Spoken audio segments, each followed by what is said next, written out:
appreciate you being, I guess, good natured about it. Yeah.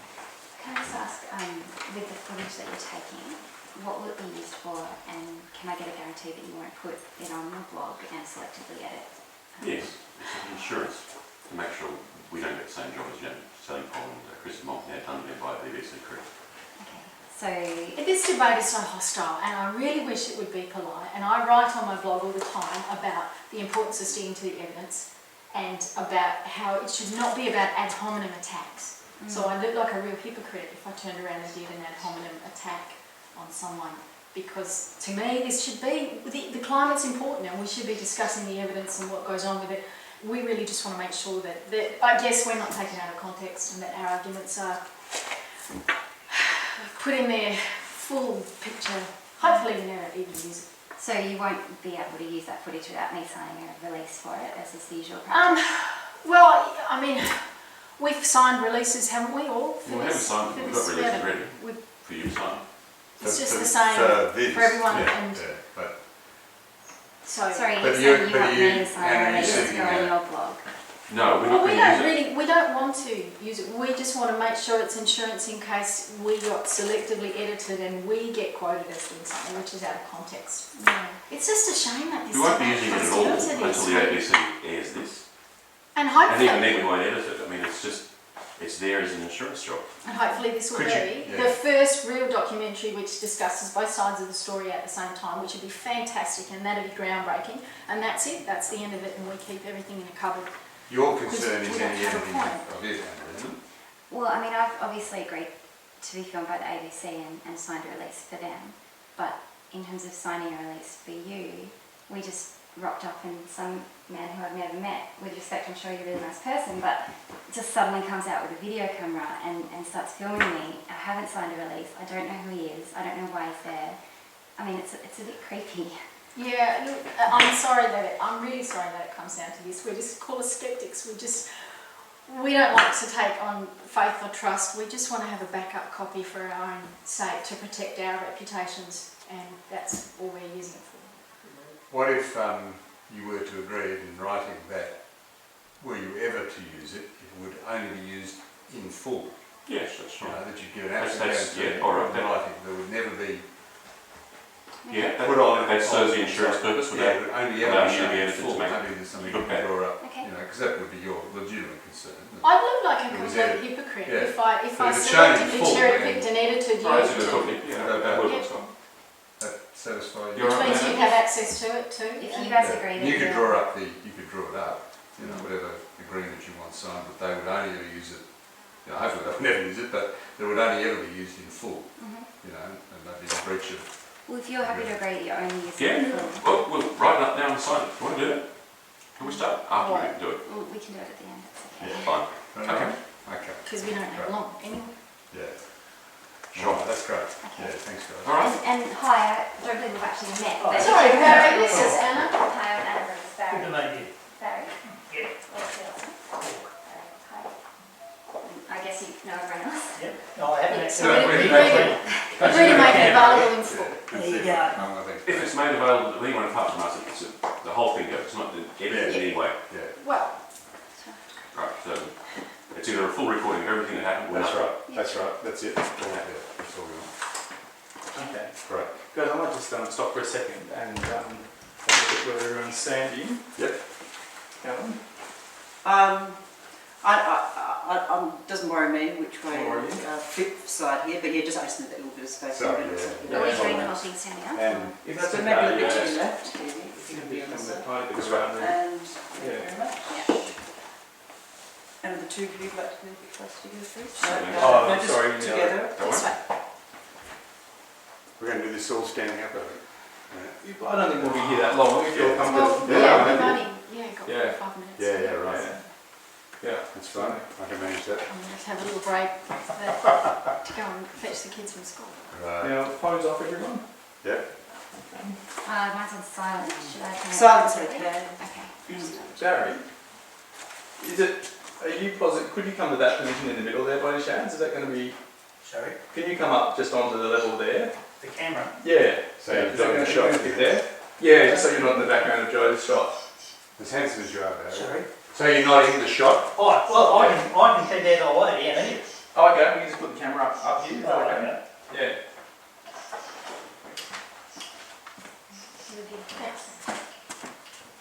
Thanks, Anna. We moved here from Perth in 2003, before the housing bubble came up in Perth. Okay. We moved from Canberra with houses all sort of $500,000 blocks. We came here for $200,000. We were going to rent, we go, oh, we can buy. Yeah, it was so changed. Yeah, that's changed. Yeah. Yeah. You guys both Perth? Born in I Perth? grew up in Perth. David has grown up in the US, in the UK, in Sydney and Canberra. So It's great Got the to World have Cup. you back, so I like it. You like it? Yeah. Okay. Alan, just so you know, my sort of Nick's quite profile, so I don't have Yep. I mean, Go we around were some stage. My best profile. I your best profile. a good slide. Yeah. I don't think there's anything you can do about that. I think just go with it.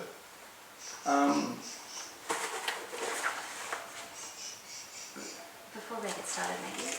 Sure. Speaking of housing bubbles, I was interested in one of the things that you were writing around banking and inflation and how that's linked to. Sorry, yeah. I might interrupt just Oh, so sure. we can get into it. Yeah. Okay, But sorry. Come back to them. Wasting time.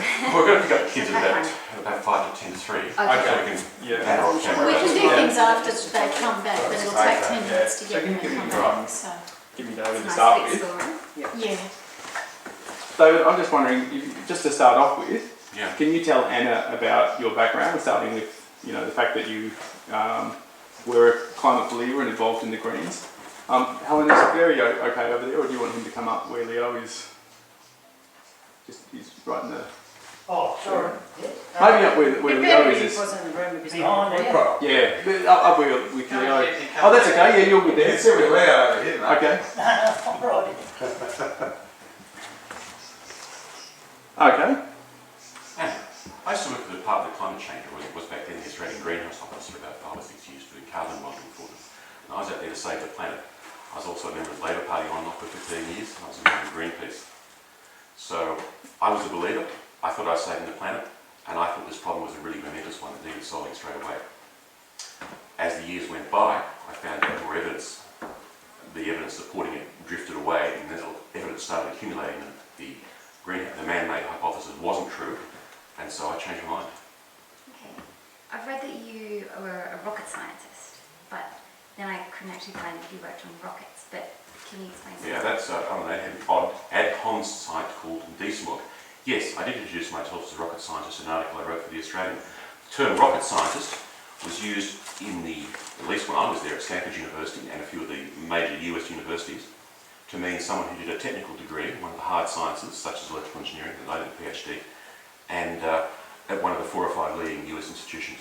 Okay, but you haven't actually worked with rockets. No. Okay. Oh, I did do an interview with JPL. Okay. And I might let David. Do you want these guys down this way a little bit? A fraction, yeah. Yeah, I mean, just they are sneak just, back only on. a touch, just a touch. Yeah, okay, great. Let's just go with it. Yeah, fabulous. So, I mean, David, maybe, sorry, I'll let Joe actually. Joe, can you talk to me about your background? Well, sorry, actually, first I'll let David tell us about the period over which your views changed. Yeah, did they change Oh, when you were at the Greenhouse Office? You know, you sort of told me that... Well, I was aware of the evidence piling up while I was at the Greenhouse Office, but frankly, I didn't really think very much about it. I was sort of in an environment where you just got on with the job. As Al Gore quoted up from Sinclair, it's difficult to make a man understand something if his job depends on not understanding it. But when I finished with the greenhouse job, which I did for other reasons, I finished it for other reasons. Tell Anna, not. And when I finished it, I did look into it a little bit more, and I noticed that the evidence wasn't right. And somewhere around 2006 or so, I noticed it really was quite wrong. And Joanne was a believer at that stage. I was actually a member of the Australian Greens. It's the only political party I've ever been a member of. So I'm like you, Anna, in that I am concerned about the environment. I'm concerned about doing things sustainably. I worry about the country that we leave for our kids. And, I applaud you for going out there and doing something to follow what you believe in. I mean, congratulations. If only everyone was as active in doing things to make the world a better place. And I even spoke on ABC Radio about how we should be concerned about carbon dioxide and feedback effects. As the ocean warms, it'll release more CO2. And then David came to me one day. I'd stepped out of things, taken maternity leave and stopped paying attention to the debate. And David comes to me one day and he says to me, he says, you know, there's no evidence left to support the great global warming scare. And I said, you must be kidding. You've got to be crazy. Of course there is. What about the ice cores? And you would know the ice cores, wouldn't you? And you've seen the ice core graph, the one from Vostok. You can't look at this graph and not say, wow, there's something going on with temperature and CO2. We can see clearly that it rises and falls together. You have to look at this when this information came out in the early 90s and late 80s and say, wow, we need to look at this and study it. What shocked me was when David said, not only has it been well studied and we've got better data, but the better data shows that the CO2 rises 800 years after the temperature, and that's not controversial, and that's been published in 5 or 6 of the top leading journals between 1999 and 2003. So I downloaded the data and I graphed it. And if we take this point here 130,000 years ago, it's the first big kind of warming peak in the past, you can see that temperatures rise first, that CO2 comes up second. You can see that CO2 stays level for 15,000 years while temperatures fall. There just isn't a strong connection in these graphs, and in fact the only real connection, which is explained in here, is that temperature controls CO2.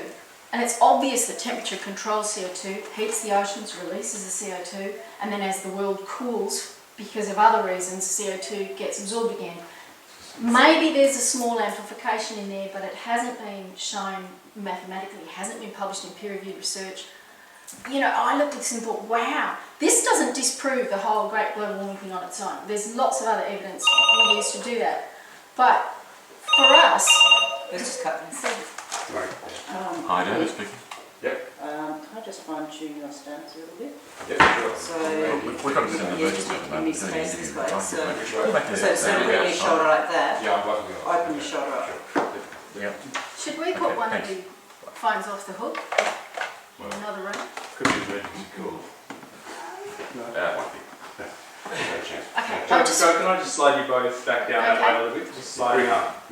And I'll just pick up one more point and then I'll yeah, finish sure. it. Just slide back a bit to do it. And maybe with those graphs, would it be best if they sort of turn them around so that Nick and Anna can both? Yeah, so your audience is Okay. correct. All right, well I guess you need to show us turning around. Go for it. I wouldn't mind any repeats on that. I mean, Continuation. Okay. For me, the big issue with this is not that it single-handedly disproves the argument, because it doesn't. There's a lot of other evidence. But what shocked me about this was that I hadn't read about it in any of the popular science magazines that I read all the time. I thought I knew stuff about this debate, and this floored me because suddenly I realised that there was a lot that was going on behind the scenes that wasn't being reported.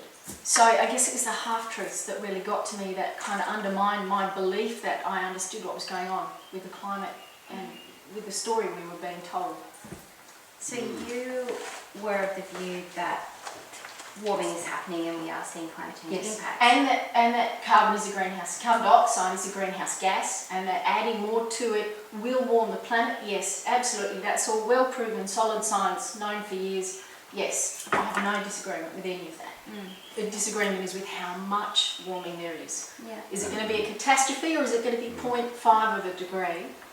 And as far as we can see, the evidence, the empirical evidence, and there's lots of it, all seems to point to it being around about half a degree to maybe 1 degree with CO2 doubling, which is not the catastrophic projections that are coming out from the climate models. So you said that with at the moment we're 40% more CO2 than pre-industrial revolution. Yes, 38%, yeah, well, roughly. Yes, So you like said 100 ppm. that if we go up 10% more, you said that we will see a 1.2 degree warming. No, if it doubles from pre-industrial levels, so that's 280 to 560 ppm. Then At the moment we're at 390, we're a long way off that doubling and going up at about 2 ppm a year. So, but you have said that carbon could lead to warming of 1.2 degrees Celsius. If it does. If CO2 doubles Yeah, that's from right. pre-industrial times, 1.2 is the maximum that there's any evidence to support. That would be the direct effects of CO2, according to the physics that we know of that is well proven, that CO2 absorbs and re-emits. Yeah. Infrared. But having admitted that carbon does lead to warming Sure. and up to, as in your opinion, 1.2 degrees, I'm wondering why you're still putting out the handbook that says that the impact of carbon is unmeasurable. Because obviously that, where you've said here.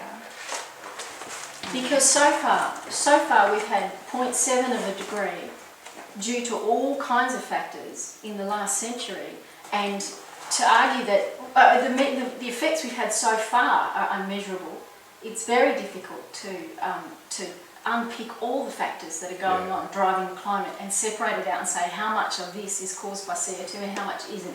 I'm saying at most it's possible it could be 1.2. The evidence we're getting from the satellites and from the weather balloon measurements, for over 40 years of weather balloon measurements, show that we're looking more at about half that, and that's for a doubling.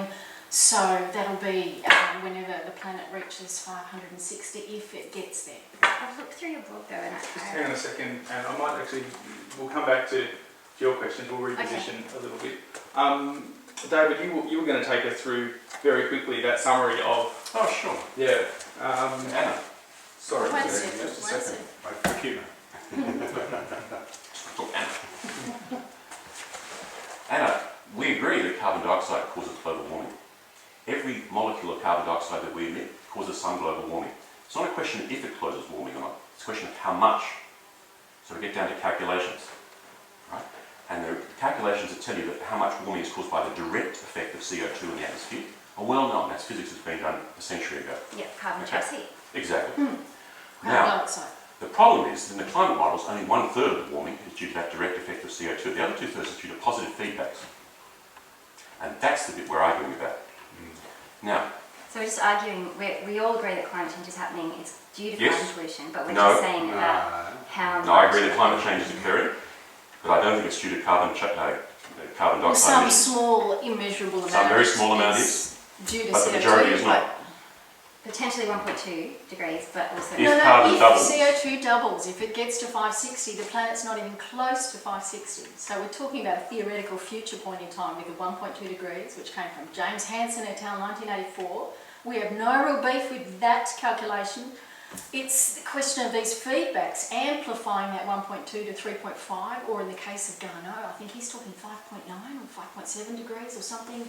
You know, these are enormous leaps, and it would be quite a different picture for the planet if we're talking about 3 degrees or 5 degrees, as opposed to half a degree, which is closer to what we say the empirical evidence has shown us. So you don't believe in positive feedbacks? We don't think the positive feedbacks are supported by any evidence. The evidence all supports negative feedbacks, which would fit with almost every other natural system that applies on the planet. Most natural, long-term, long-standing situations have negative feedback, which is what makes them inherently fairly So stable. counterbalancing effect. That's right. Yeah. Any perturbation is matched by a damping effect. Anna, do you know of any evidence that carbon dioxide is the main cause of global warming? Any evidence at all? Yes. What? So we've got models, we've got... Well, lab models isn't experiments. evidence. Models are just computations. They're logically equivalent to someone punching a lot of calculations. I'm a model, I know. Yeah.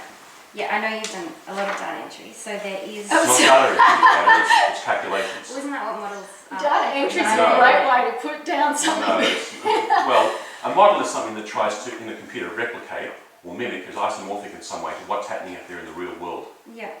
So To simulate the entire climate and condense it down to theoretical calculations. It's a page, it's lots of pages of calculations, effectively. Yeah. That's what a model is. So it's someone saying, I reckon if we assume this and we estimate that, and we think this is probably the case, and we work within these limits which we reckon are right, and we add this factor and this factor and this factor, and then we calculate it all, we get an answer. yeah. It's a theoretical calculation. It's not observational evidence. We're arguing that we need to get back to the real basics of science, and true science is based on observations. Yeah. 28 million weather balloons have been released looking for things that the models have predicted and have found the models are wrong. They've proven that the models are based on flawed assumptions. So But in answer to your question, Sorry, Yes, I'm sorry, looking for can any we... evidence at all. We're not looking for evidence of warming, we're looking for evidence that carbon did it. Sorry, just because we're going to run out of time, Okay, yeah. and I'd love to actually cover off the points that we discussed before, so that we've I'll try to got break those down. Sure. So, Anna, Sorry, I'll let's stop just... interrupting. Yeah. Nick, I'm just wondering, I know that Helen's probably just told you the opposite, but I don't have a shot on Nick's face at all, so I'm just wondering if he angles around a bit. Does that make a much better show? Yeah. Well, a bit of space. Yeah, that's okay with Yeah. that position Tim there. Morris, Nick. Can you Okay, I'll work angle with it. yourself Which towards way? David? Yeah, You've read sure. some, yeah? Is that all right? From Oh your yeah, point of of view? course I'm now? familiar with it. Yeah. I've completely debunked everything. Sorry? I can give you a copy of it if you like. I read it. Yeah, I mean, it's Well, just he's this debunked hill into with the my debate. team. And Yeah, Yeah. My skeptics. can I push him down that way and push these guys along a little bit? Yeah, they go Yeah, back and come on forth. It is. Yeah. He took 2 Can I years push you as down, my professors and I Sorry, took guys, that. hang on a So- second. Can I just Yeah. push you up that way just a little again? I'll just have to make sure we don't slide down because Okay. I'll lose Nick. Getting Stay too here. close. Yeah, you're good. Right. Yeah. Okay, so Now, what's Q David? now, David, you were going to run through. So Anna, Sorry, and okay, go for it. there is no empirical evidence that carbon dioxide is the main cause of global warming. There's evidence that it's caused, there is evidence of climate change, there's evidence of warming, but that's not evidence that carbon dioxide did it. Okay. Although you accept that carbon dioxide does cause some warming. Theoretically, we know it must cause some warming, Nick. Yeah. Yeah. The only reason, and climate scientists would agree with me, the reason that climate scientists blame carbon dioxide is because of the models. What they've done is embody all the physics and all their understanding of the climate science in the models to simulate what's going on in the climate. Okay?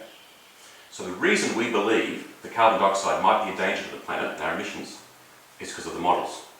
But the models are fundamentally flawed. We know that because we've now, over the last 15 years, collected several data sets in several different areas that contradict the models entirely. I'd like to quickly present you with evidence of 4 of those contradictions. The first one is the models have built up a track record. They've been predicting temperature for a while, and they've got a track record that goes back to 1988, when James Hansen, father of global warming, introduced to the US Congress the whole idea. And here's a copy of his original peer-reviewed journal paper, where he's outlined 3 scenarios of how temperature increases over the years. And starting in 1988, he saw scenario A, where the world kept emitting carbon dioxide at roughly the same levels it was then, which is in fact the path we followed. But he also included a scenario C here, which is what he thought the climate model would say if the world cut back on carbon emissions savagely, starting in 1988, such that by the year 2000, the carbon level, the atmospheric carbon level, had stopped increasing at all. Now, here is what the satellites say the temperature of the world actually did. And you'll notice that the actual temperatures are well below what Hansen thought would happen if we kept emitting carbon, and they're even below what the model said if we cut back on carbon. So I think that's pretty strong proof that A, the climate models exaggerate a lot, and B, they haven't got a clue about the effect of carbon dioxide on the world's temperature. But David, were these models that were used in 1988? Yeah, they're essentially the same. The science was set Well, up. that obviously it sort of begs the question. It's very much the why same. so Yeah, much the models give the same better answers answers? today. They're just beefier, but they're Yeah. essentially the same. They have the same assumptions about things like water Yeah. vapour. For example, when we talk about the 3.5 degree warming, that's the amount due to of 1.2 degrees above where it was at. Yeah. If it doubles, so if it doubles between Yeah. 2000 and 2100, 1.2 degrees is due to the direct effects of carbon and the physics that's well known. This 2/3 is due to feedbacks, and the biggest feedback is water vapour, and that was the case back in 1990 or 1988. The models are still running on the assumption that, and it makes sense, that the world will warm, it'll release more water, more humidity into the atmosphere. Humidity is the strongest greenhouse gas. It traps warming, you know, at night time. So it makes sense. It was a fair guess to say more humidity will increase the warming even further. But the catch is that humidity rising to the top of the blanket of wet air around the planet? Does it get up to that 10-kilometre height, or does it turn into clouds at 1 or 2 kilometres and rain out on us? Clouds are cooling down that low, net cooling, they reflect a lot of light back to space. So the real debate here, the $2 trillion guess, is whether humidity rises up and turns into clouds and rains out, or whether it goes up to 10 kilometres and sticks around and acts to thicken the blanket and make the planet even warmer still. And that's where the 28 million radio songs, the weather balloons that have been recording since 1959, are really important. They show no increase in humidity, in fact a decrease in humidity, up at that important layer, the 10-kilometre layer, where it should be increasing. And they also show no temperature increase up there, which is what all the models which suggest big rises in temperature, they all depend on getting that result. So this is a key assumption. And What does the IPC say in response to that? Well, I can show you. Let's go on, I'll we show should you. show the graphs we for will. starters, yeah. And a second bit of evidence that shows the climate models are fundamentally flawed. Most of the heat in the climate is contained in the oceans, a relatively small amount in the air, right? The models say that the heat in the ocean should be increasing at a pretty steady rate. However, we've only measured ocean heat properly since 2003 when the Argo system went in. The Argo system has 3,000 buoys around the world. They duck dive down to 2,000 metres. They come up very slowly, measure the temperature. When they get to the surface, they radiate results via satellite back to HQ. Was Argo the data that you said was not publicly available, but that actually was? When I said that, the data was not publicly available, And and it now has been released. And I drew this graph from the stuff that it released. This is the Argo data since it came into inception in 2003. It's roughly flat. The climate models show Now, that. is this sea surface temperature? Or Well, it's actually ocean where's heat that content. measured? It's actually ocean heat content, or equivalently ocean temperature. The amount of heat stored For the first- is, what, 700 First 700 metres? metres. Right. And that's roughly the whole crush depth of the military submarines. And Yeah, it's pretty deep. 70% of the planet is covered with water, so this is a Yeah, large exactly. slab of the planet's heat that we're talking about. And if the planet was warming, this is where we'd expect to see the heat being stored. And the evidence is just not there. And back in October last year, I mean, wasn't Roger Piocchi asking for the data? And he He was was. getting letters saying, no, I'm sorry, you know. Maybe the US climate scientists, they just said, no, can't have the data. So you're saying the ocean is not warming? No, The the data Argo says- system says that the ocean is not warming. 3,000 boys radioing back information say that the ocean isn't warming. Where is this missing heat? That's 2003, middle of 2003 when the Argo system came on till today. Now, is that? What's this measure? Oh, these are in Ocean joules. heat 10 to content the in 22 right. joules. Yeah. Big scary numbers with lots You of can convert it zeros. to temperature if you like, Right. it's possible. Yeah. So Third. it's a heat content. Sorry, slide back down again, guys, and get onto and then can you come down a little, Joe? Sorry, Yeah, keep that's doing that. Okay, and third. I just want The to get third closer. area, Anna, where the climate models are fundamentally flawed is in their treatment of the warming pattern in the atmosphere. As the planet warms, the atmosphere warms too, and the pattern of warming in the atmosphere gives you some clues about the cause of the warming. Now, all the climate change models, all of them, all say that there's a big increase of heat about 10 kilometres up over the tropics. This is the so-called hotspot. This is the point. Okay. We're 10 kilometres up. So that. So in these two diagrams here, this is what the climate models say should be happening. This is 75 degrees north, the equator, and 75 degrees south. And this is high above the equator. That's about 10 or 12 kilometres there. And this is the pattern we're expecting. Now, as it happens, people have been sending up millions of radio sondes, weather balloons, since the 1960s, measuring the atmospheric warming pattern. And this is what they measure. That's reality. And what year is this taken from? This is This this is one. 2006. This comes from the program 2006. This This is is published. This is published in 2006. It's the warming pattern from 1979 through 1999, which Yeah. is a period of warming, global warming. The decadal About 20 trends. years. Yeah, 20 years. This is a similar period. Now, all the climate models all have this hotspot. It's missing. Now, the significance of this, Anna, is absolutely crucial. You see, the whole climate model setup was based on a guess about how moist the air behaves. It was made in 1980, right? The guess was that as the planet heats due to any cause, there's more evaporation and the water vapor blanket thickens, right? There's two greenhouse blankets on our planet that we're worth considering. There's a carbon dioxide blanket, that's the small one, and there's a much bigger water vapor blanket that does most of the work. And the way the climate models work is they say, all right, if you increase the warming due to the CO2 blanket getting a bit thicker, that'll cause the water vapor blanket to get thicker as well. And it'll amplify it. And they say it amplifies it by about a factor of 3. So you get a little bit of temperature due to the direct increase of heat due to the CO2, and then that amplifies it by a factor of 3 due to the water vapor blanket. This shows that the water vapor blanket, So what are you saying is that for that to be true, there has to be a hotspot? there has to be a hotspot. No hotspot, no water vapor blanket thickening, no amplification by a factor of 3. Our CO2 is not a cause for alarm. That's that major positive It's feedback really that just simple. disappears. When you don't have any sign of the extra humidity and warming that they expect, that's a major assumption, the major positive feedback assumption. How do we actually know whether there's a hotspot or not? How is that measured? There is no hotspot. This is, No, but every how would model you has a know if there was hotspot. one? Because we send out radio sondes. They have Yeah, a what radio measures the sonde. A hotspot? radio sonde or a weather balloon Yeah. is a package at the end of a hot air balloon, a helium balloon, Yeah. and this package has a thermometer in it and a radio transmitter. And they release them up in the air. What, but it's a measure This is is this humidity? No, it's just or temperature. actually temperature. It's a temperature change. Humidity is Okay, quite hard okay. to measure up there because it Yeah. is very dry air Right. on the edge of that water blanket layer. So it's simply a measure of the temperature. That's right. As you go up, you need a radio science. You can't do this with satellites because they can't Right. distinguish the temperature at different heights. But the Right. radio science can because they ascend through there slowly, and at each height, they're radioing back what the temperature was. So we've got a very clear idea of what the change in the atmospheric warming pattern was over the last 3 or 4 decades. And all the climate climate models say this, and reality says that. And that provides at least 2/3 of the warming in the climate change models. So the climate change And models are there any falsified. possible explanations for that? And how would No, you it's deal with rather those a black explanations? spot. This came out in about 1995 or so. Actually, So we accumulated enough data to be able to be pretty sure of this picture. They hid the results till 2006, and they finally published them in a bunch of diagrams just hidden away in the back of the report in CCSP 2006. Carletel 2006. Yeah, the US Climate Change Science Programs. Okay, we what- might need to sorry, Anne? move on to the next point. We'll come back to these, Anna.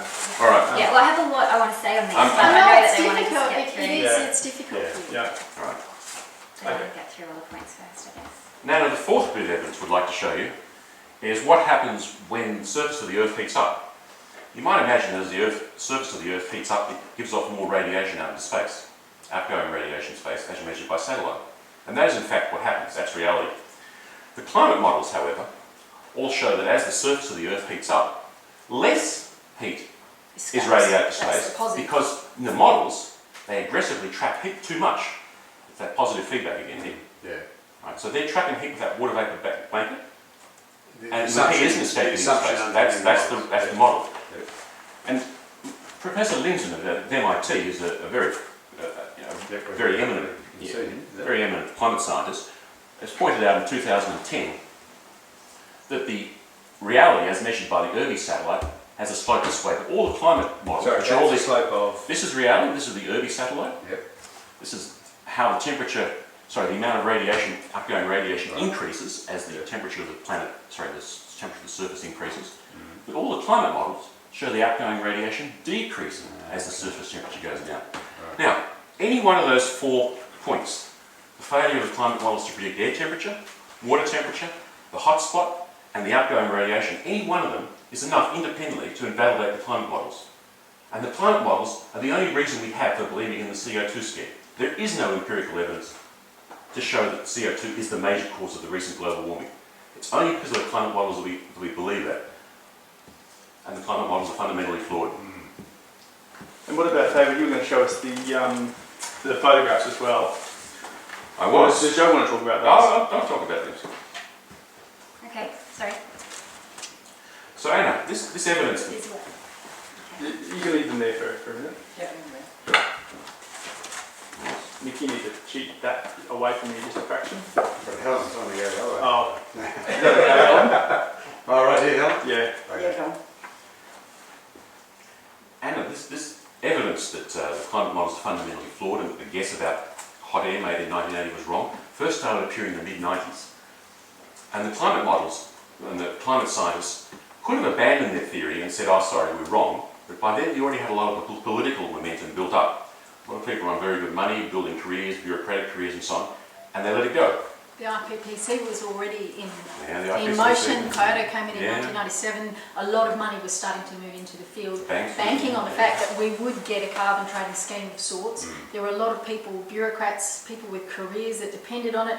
I mean, you can't blame them for trying to find all the reasons why their story, their institution, their thing was right. So you're saying that thousands of climate scientists around the world are in a giant conspiracy to cover No, it we're up? not saying People that. love to throw the It's not a conspiracy theories conspiracy at all. in. It's a It's a case of groupthink. systematic problem. It's a confluence of interests.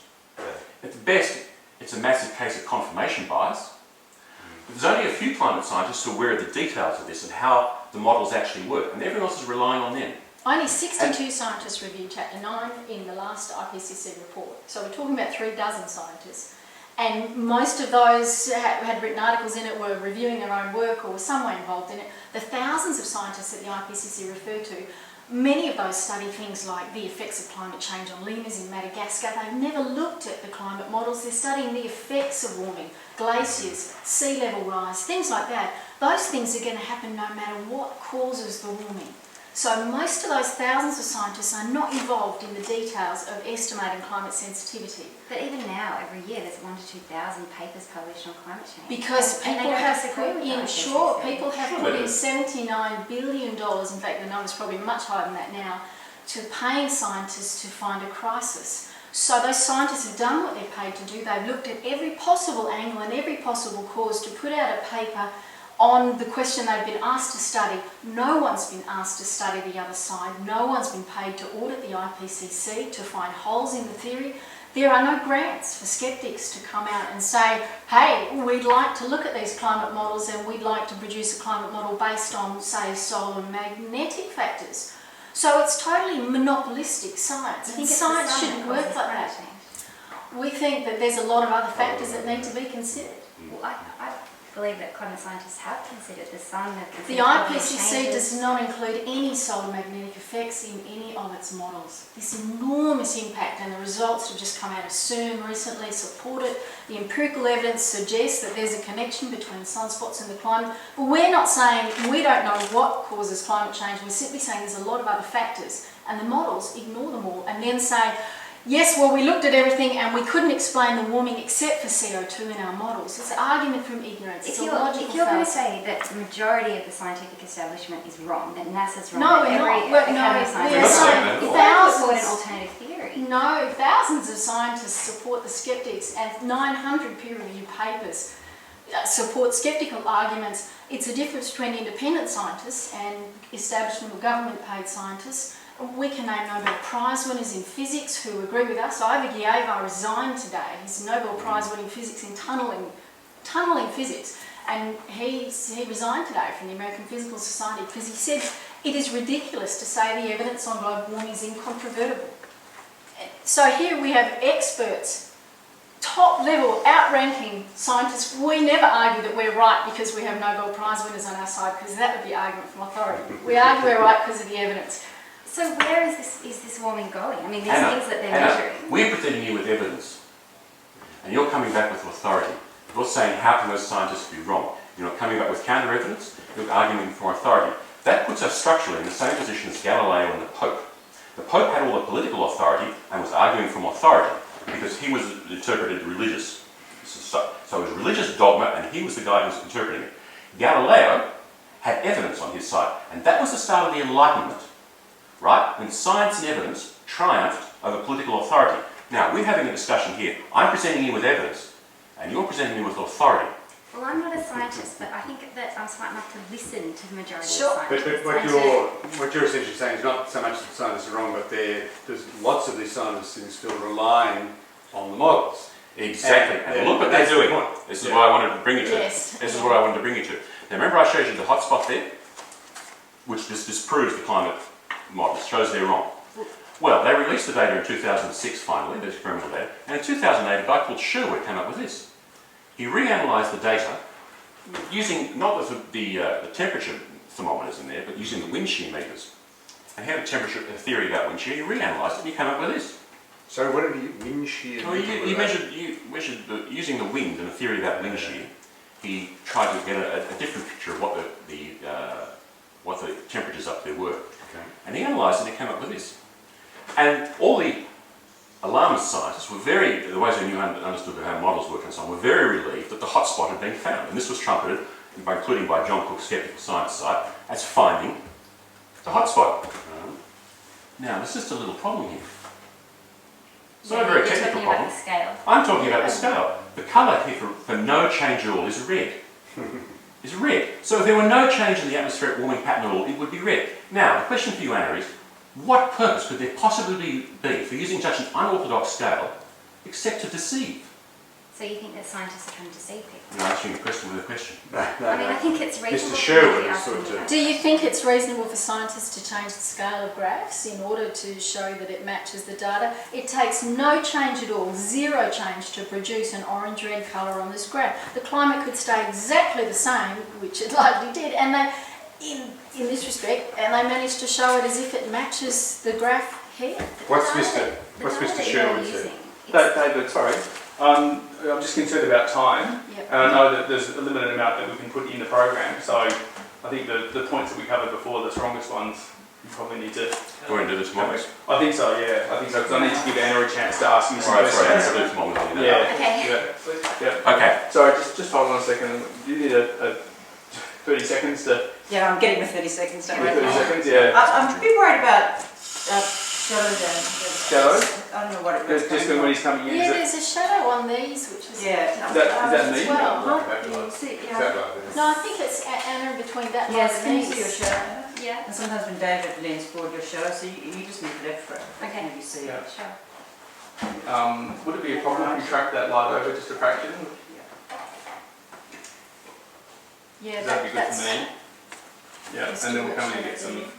We need to go over all the pictures again, which is why this is going to take a little bit more time, so I want to make sure that we get a chance to get close-ups of your hand Alright. on that, and then we can go, so... Okay. I know. Well, we could go to, I mean, later, we've just got to pick the kids up and put them Let's in the get backyard. content going. Yeah. I've got a few of those already anyway. Okay. Okay. So, Second, and... Okay. Sorry, I'm going to spin the thermometer on you now as well. Where's Right. that? Hold on a second. Not yet. Nick, just... And it's hard being outnumbered. Oh, we We understand, we're usually do that. sympathetic. I'm ready to go, let's We go. usually- Okay, rolling. Okay, and go for it. So we reckon the climate scientists have got a failed model in their hands, and they're cheating and concealing the failure of their model. One of the ways they conceal the failure is to mismeasure the temperature. For instance, here's an official thermometer that's used to measure global warming. The thermometer's in there, and the thermometer's near an air conditioning outlet, which air conditioners emit hot air, near a refrigeration outlet that's emit hot air, near decomposing sewage, which was also hot, over concrete and behind a windbreak. So I've put it to you that is not measuring global temperature at all. It's not even measuring the area of the locality, the area around. It's just measuring that locality, and it's artificially warming. And it certainly isn't measuring the way things were 100 years ago. And we're looking for 0.7 of a degree over a century with thermometers like this. There were no air conditioning ducts in 1890 or 1910. The situation has changed around these thermometers, and they might be in the same spot, but urban life has closed in around them. And these standards are not good. I mean, what kind of scientist would look at that thermometer and say, yes, we can accurately measure the heat, the change in the climate to 0.1 of a degree with thermometers like this? These thermometers are very sensitive. Any little heating nudge matters. There's a car park here with hot engines cooling down, heating that one. There's another air conditioner there. There's asphalt to keep it warm at night. Here's one in northern Norway. There's the airport terminal, and there's a runway. The thermometer's here. Now, jet aircraft go there and give it the occasional blast of jet air. There's de-icing machines that go by. It gets the hot tarmac to keep it a little bit warmer at night. If they were serious about measuring the temperature in this locality, they wouldn't put the thermometer there. They'd put it over there or over here out in the snow. They're not. Here's another example. Half the world's thermometers, official thermometers for measuring global warming, are at airports. This one's at Rome Airport. So you've got aircraft taxiing in here. They occasionally hit this thermometer here with blasts of jet air. There's a bunch of cars and trucks over here. This isn't measuring global warming, it's measuring local warming, a very local warming. It's measuring the increase in air traffic. Here's another example. Now these thermometers are supposed to be in a clearing that's over natural vegetation. I put it to you, this is not natural vegetation in Florida. It's a bunch of air conditioners and sewage plants. NOAA's own standards say that they should be 30 metres or more from an artificial heating source. And a survey by a bunch of US volunteers went out and photographed these things, and they found that 89% of these US thermometers, used in the global system, violate the official siting requirements. They be more than 100 feet or 30 metres from an artificial heating source. Here's a classic. This is in Baltimore. This one's on the top of a roof in the middle of a huge city. So you've got urban heat from cars and buildings all over the place. But the thermometer's here. Sorry. And then they put it near the air conditioners. At least they could have put it on the other side of the building. These people aren't even trying. Or are they? Who places this? Is the US Weather Bureau? No. Well, no, see, yeah, this is it. And a lot of these stations are maintained by volunteers. So we're not suggesting that there's been a deliberate effort Yeah, here sure. to make the data dodgy. The data has got dodgy, and that's been an accident. But scientists should be up in arms that this is where the data's But they coming from. choose to use the dodgy data. That's Let me it, they explain. haven't excluded the data from their records. This kind of data, a real scientist would look at it and say, wow, oh my goodness, well we can't rely on that thermometer, we'll get it out of the records. We'll just erase that and go back to the thermometers we have, which are good ones. And that would be the honest thing to do Well, in a there's the Bureau situation of like Meteorology this. does that in Australia. It This may- one's in Australia. This is the Sydney Observatory, that's the Western distributor there. That's where the thermometer is. So this is not included in the temperature records. Sure. It's not. I mean, you've been told this before. Why don't we call the Bureau of Meteorology now if you want to go over it again? But I mean, let's What are do you it. saying, Let's that call the them. thermometer So measures from in Australia, the Bureau of Meteorology, and they have told David this earlier, but I've never been told anything by the Bureau of Meteorology. okay, well, it's my understanding that this had been pointed out to you by people. That Sorry, the not in the real world. That the Australian Bureau of Meteorology, they have these sites. The one in Sydney is actually at Botany. They don't use the one in the city. Well, they used to use that one. So they Oh, we'll let that one stand for a while. But it's not like climate scientists aren't aware of this. You're acting like it's Yes, some... but they're using it nonetheless. Well, actually, And the here's the Bureau of result. Meteorology doesn't use Here's it. the result. The Goddard Institute of Space Studies, James Hansen's outfit at NASA, produces this as the world temperature record. And they don't use any satellites in here. It's all from land and sea thermometers. All right? And the general impression, obviously, there is an increasing trend. And the warmest year could be 2010, 2006, maybe 2002. And 1998 isn't anything in particular. Okay, we've got the graph of 1979 to current time. So you've got an increased warming trend. And that's a very politically convenient thing. But we also have satellites measuring the globe. Satellites go around 24/7. They measure almost the entire planet without bias. And they show quite a different picture. They show that 1998 was the warmest year. They show a warming trend till about 2001, and then it flattens off somewhat. So all that mucking around with corrupt thermometers makes a difference. All those headlines that came out last year that 2010 was the warmest year ever relied on the one record from GIS, not the three other global data sets which combine the satellites or other data. So you're talking it's, about this one. It's cherry picking in a sense to say 2010 was the warmest year without saying that 3 out of the 4 major global data sets don't say that. But if you don't trust NASA's data, I assume you don't use the This NASA. does come from a NASA satellite. We trust this one because it's satellite data and hasn't been fudged around like this. So you trust some of From the NASA's NASA. data, but not the NASA. rest. That's right. The ones that comes from Well, you just Japan basically and say- these thermometers here that are so badly located and violate official sighting requirements, no, we don't trust that. 55. We instead trust the stuff that comes off the NASA Aqua satellite, which is shown here in the University of Alabama's that's right. temperature record. I mean, how stupid do you think climate scientists are to not... They do account for Well, they have a failed How theory can on you their say hands. that? Well, they try to And they're build. concealing. 55% of all of the temperature data they use in the global records comes from their airports. And we know that airports didn't exist in 1910. We know there wasn't 2 square kilometres of thick black tarmac absorbing heat and reflecting it back next to half the world's thermometers in 1910. And yet we're told the world has warmed, if the evidence is incontrovertible, remember the debate is settled.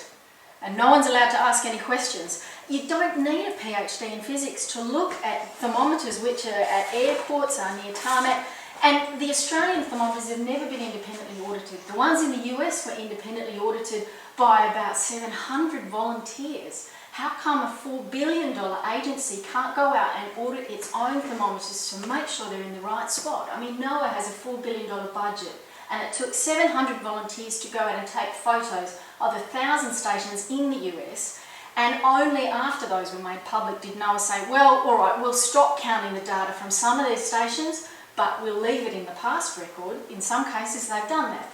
The scientists should have been up in arms. They should have said, wow, I had no idea the data was this unreliable. We will completely go through the process. Thanks for pointing out the mistakes. Thanks for showing us some unreliable data. We'll make sure we get the best, most rigorous data we can use. 2 things. One, they were aware of it. It was climate scientists that raised this as, oh, yes, it's called the urban heat island effect. Yes, they're aware No, of it. the Yes, urban they heat have. island effect is different. This is called micro-sighting problems with stations. It's not about the urban heat island effect. It's about the fact that these are closer than 30 metres to artificial heat sources. It's NOAA's own standards.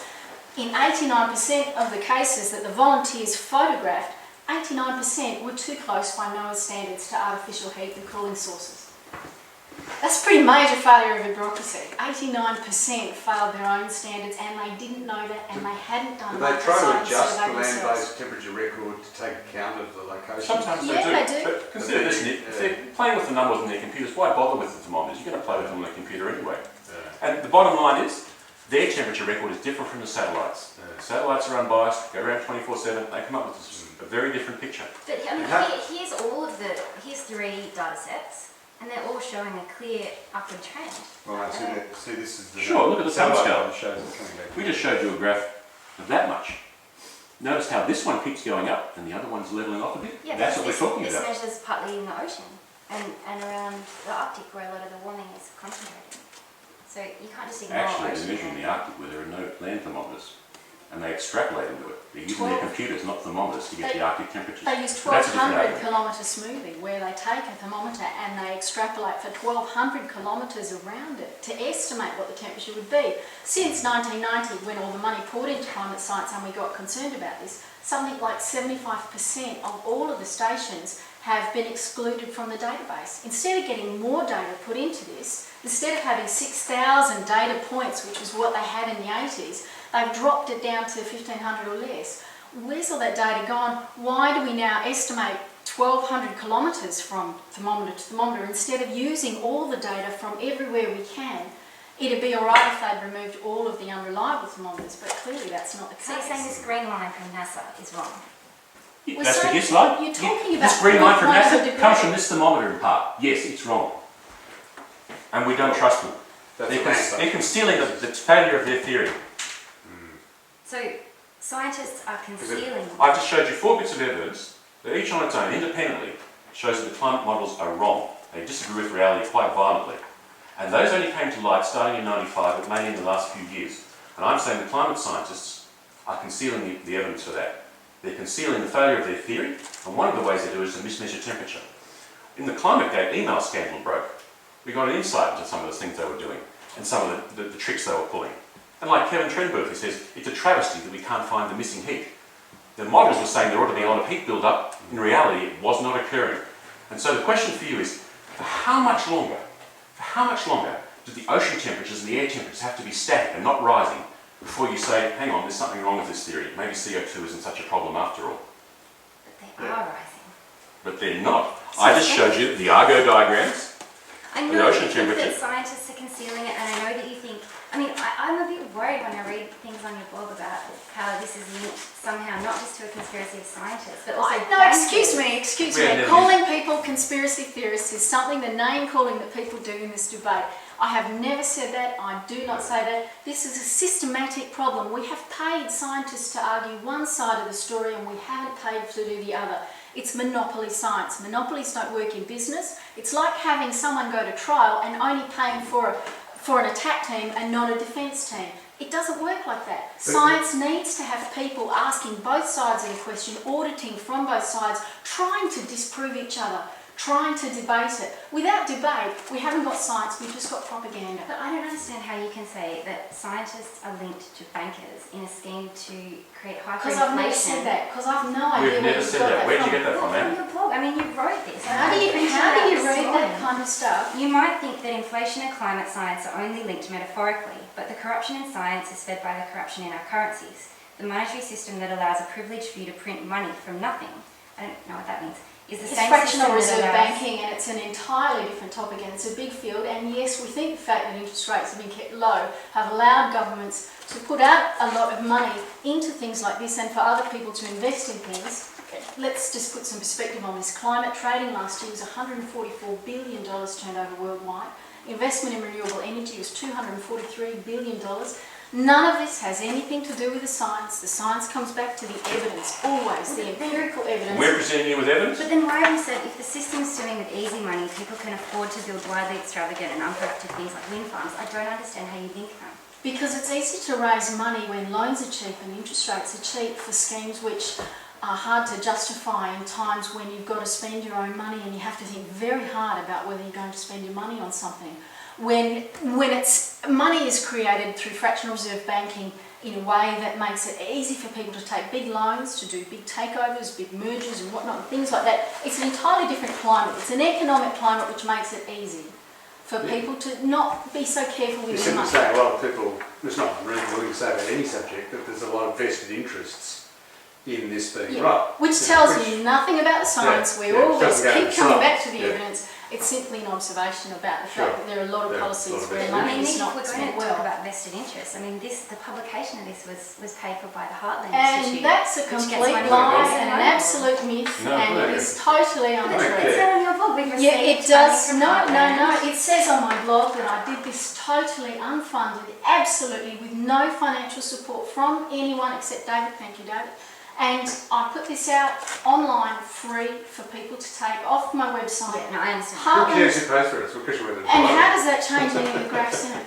I mean, that's an ad hominem attack. Yeah. It's Doesn't that exactly pay? the kind of thing that comes from DSMOG, which is a funded site designed to smear respectable scientists and to deter scientists from speaking out, because who wants to be the target of a smear site? And no, I did this entirely off my own bat, out of a patriotic and professional duty, because I was just astonished at how this debate has become so loaded, so corrupted, and the information is not getting out there. So out of concern for that, I did this, entirely unfunded. Anything you've heard to the contrary is someone's misinterpretation. No, I understand that. No, Hartman right. paid to print it. I gave them permission, they paid me nothing for it, and I asked them to print copies in Australia so that I could give them to politicians in Australia, which we did at the time. Does there links to ExxonMobil concern you? Not at all. What links? How does that change the graphs from NASA? Don't you think you're confusing the issue? I mean, we're talking about weather balloons and radiosondes and Argo buoys and data, and you're coming back to funding from Exxon. Exxon's funding, in any case, let's talk about it, was $23 million over 10 years, paid to some sceptical scientists and not me. I'd like that check. I wish it would come. So it's $23 million, and that Greenpeace came out with that number. It was the biggest one I could find when I was searching. On the other hand, the US government has paid $79 billion into climate science and climate-related technologies and industries. Since 1990. Their numbers are just enormous. So for all the dollars paid to anyone in a sceptical point of view, 3,500 times as much money has gone to scientists to find more of the 1,000 papers that you refer to, a lot of which are simply repetitive, and coming up with inconclusive remarks. We've got the conclusive evidence: 28 million radiosondes, 6,000 boreholes, 3,000 Argo buoys, 30 years of satellite data. We keep coming back to the evidence, and other people keep coming back to slurs, smears and attacks. Guys, Okay, yeah, we've got to go. Yeah, sorry. This is warming up, it's really good. Yeah. Quite crazy. Yeah. That's fun. Thanks, Anna. I know it must be tough being on this evening, but And it is hard, I'll be it is back. hard being outnumbered, so yeah. Yeah, let's take a little break. You can switch it off And- and feel happy. Okay. Now, what do you exactly We're want? doing the graphs. We're doing the So charts. what do we do? So what do you want David to? So you want me to point go this back up? David's going to Yeah. go back and So I'm going to go back and go. Does he need to talk or just point? Is this just Yeah, footage? I'll get him to do the pointing and the talking at the same So time. Anna, you look very interested in this graph here because I'm pointing out to you something that happened in 1988. Sorry, just a second. Was that the first one that you brought up, was it? And you remember Yeah, this is the first one. They're in the right Okay, but it order. was over there, so now I'll put back over there to start with. And I'll tell you when you can bring it out. All right. Okay, stand I'll by, roll everyone. in here. All good? And we're rolling. Okay, go for So, it. So what's this graph? You can talk. You need to talk through it. Oh, Yeah. I can do it. I have to Yeah. think as well. Sorry. Yeah. okay, back it goes and set. And this is a graph of air temperatures since 1988 when James Hansen, father of global warming, first made his predictions to the US Congress about how the climate. Sorry, I'm really losing it. That's all right. As long as you're describing what Just you're a sense showing, of being natural. and that'll help us find out. All right, what just we're don't doing. use the sound on this part because I'm losing it. And this is James Hansen's graph from 1988. This is in a journal here, and he's got three scenarios of how he thought the temperature would be. So evolve. the temperature. Yeah, these are time. Yeah. This is a scenario. This is the scenario A. This is the forecast the temperature. What happened if emissions stayed much the same as they are now? The rate of emissions. Business as usual. And this is in fact roughly the route that the world has followed. Those carbon emissions. But what is of interest is scenario C. And scenario C said this is what would happen if we cut back carbon emissions immediately, starting in 1988, and such that by year 2000, carbon dioxide levels will stop rising at all. And he said this was roughly the temperature that would occur. In fact, satellites say we've underperformed both of them. Yeah, that's the satellite temperature measure. This red one is the satellites, yeah. And what do the surface and ocean temperatures show? They're not on here. This is global air temperatures, and that's satellite versus model prediction Hansen. Yeah, because you compare it like and like. That's his. We are, like Yeah, like yeah. global air temperatures. Yep. Right. Next. We turn to the ocean. The ocean contains most of the heat in the climate system. We only started measuring ocean temperatures or ocean heat content properly in 2003 when we used the Argo system. The Argo system consists of 3,000 buoys. They duck dive down to 2,000 metres, and they slowly come up measuring the temperatures as they go. When they get to the surface, they radio back to a satellite and back to HQ what the temperatures were all the way up. And there are 3,000 of these roaming around the ocean, so we've got a pretty clear idea of what the temperature is in the ocean, starting in middle of 2003. And these are the entire Argo results from the middle of 2003 through to a few months ago. And they show pretty much that the temperature of the oceans has been flat, whereas the climate models are all insisting that the temperature of the ocean ought to be rising fairly quickly. So you've got a clear disagreement between models on the one hand and reality as measured by Argo on the other hand. A third area of disagreement is in the pattern of atmospheric warming. Whenever there's global warming, the atmosphere will heat, and the pattern in which it warms sometimes gives you clues about what caused the global warming. Now, all the climate models insist that the water vapour blanket increases, gets thicker. You see, the way the climate models work is they take a guess about moist air. They say, all right, the CO2 blanket increases by the heat by a certain amount, it gets a little bit thicker. But the guess about moist air says that the water vapour blanket responds by getting thicker as well. And that thickening of the water vapour shows up in this graph here. This shows, really garble this one up. So I'm going to continue showing it anyway. So we've got from 75 degrees north here through the equator, 75 degrees south. This is the height above sea level. It's about 10 or 12 kilometres. So what we're looking for is a hot spot here in the equator, above the equator. This is where it gets hotter because the water vapour blanket is pushing up. All the action happens in the tropic. What happens elsewhere is pretty much irrelevant. But we also measured, from the 1960s, we measured using millions of radiosondes, we measured the actual changes. And they're shown here. In particular, there's no hot spot. These are nothing like each other. And the significance of the hot spot is that it's the water vapour thickening that causes the hot spot. So if there's no water vapour thickening, the climate models are exaggerating the temperature rises by a factor of at least 3. They're showing positive feedback where there is none. So is this, can I talk about, do you just roll one through more, them isn't again? it? Then your turn, sorry. We're just doing it for the graphics, aren't we? No, just graphs. All right. And this is a map of it shows you the outgoing radiation area in the models. Yeah, these show outgoing radiation from the Earth as the surface of the Earth heats. Now, What's this Irby one again? here is reality. This is the Irby satellite. Right. This is the satellite that recorded the outgoing radiation from the Earth during the 1990s and early 2000s. And these other 11, are all climate models. And here, the slope of the line is that way, indicating that as the surface of the Earth heats up, more radiation escapes to space, in reality. But the climate models are too aggressive in trapping heat.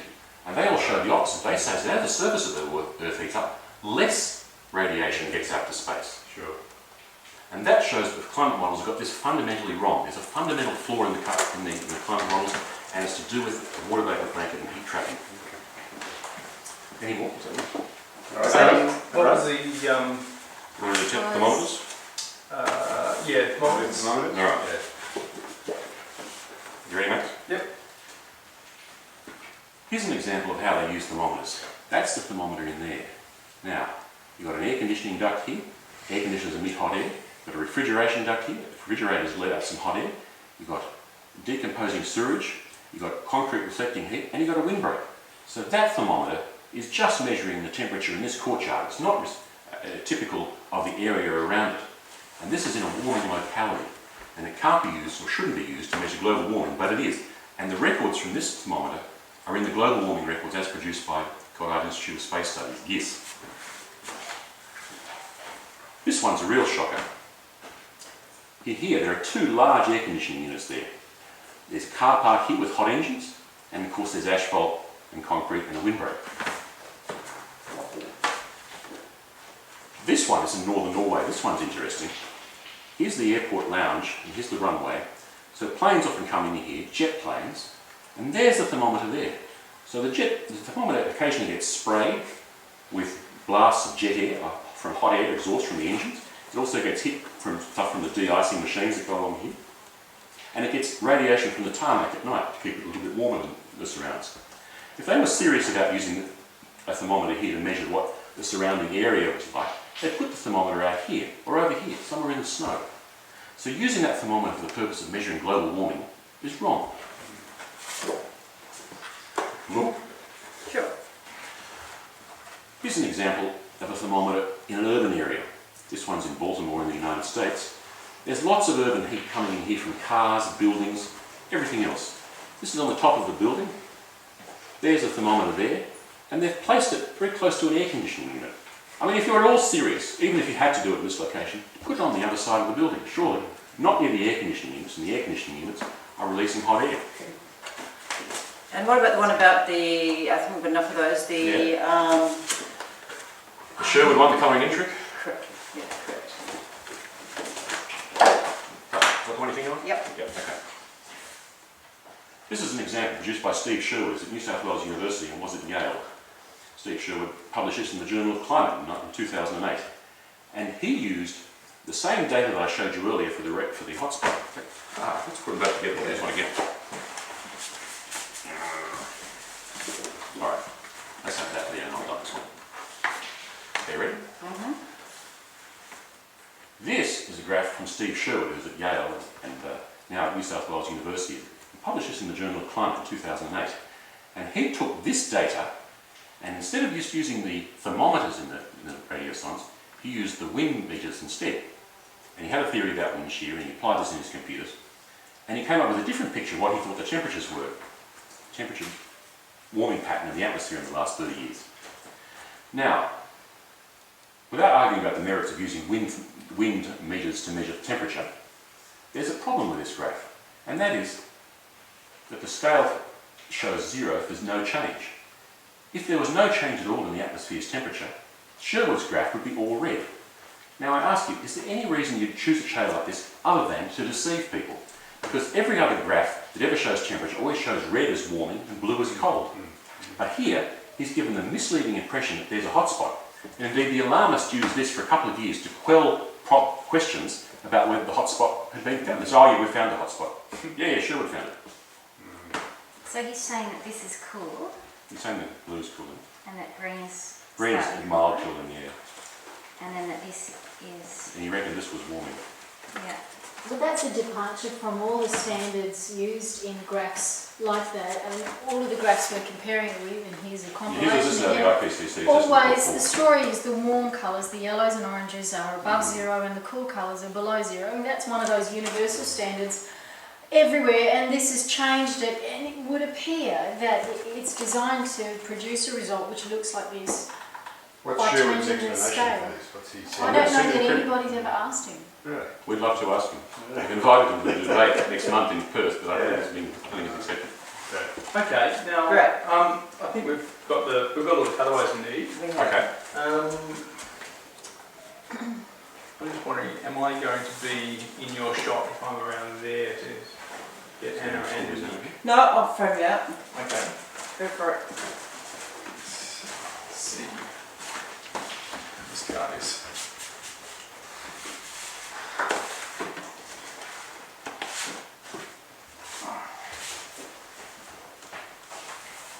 Am I out of your shot? You are. If I shoot that light back this way, Yep.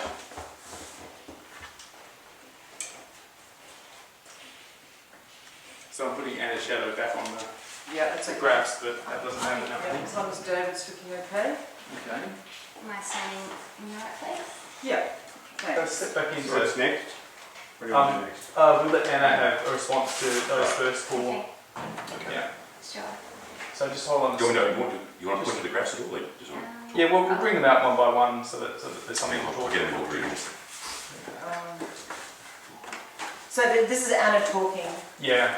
Yeah. Yeah. So it's not about the graphs, it's about her thoughts. Isn't it? No, but it's Questions relevant to about- questions. Okay. Yeah. Okay. Just hold on a second. So are you happy there, Helen, with your... Yeah, I can do. And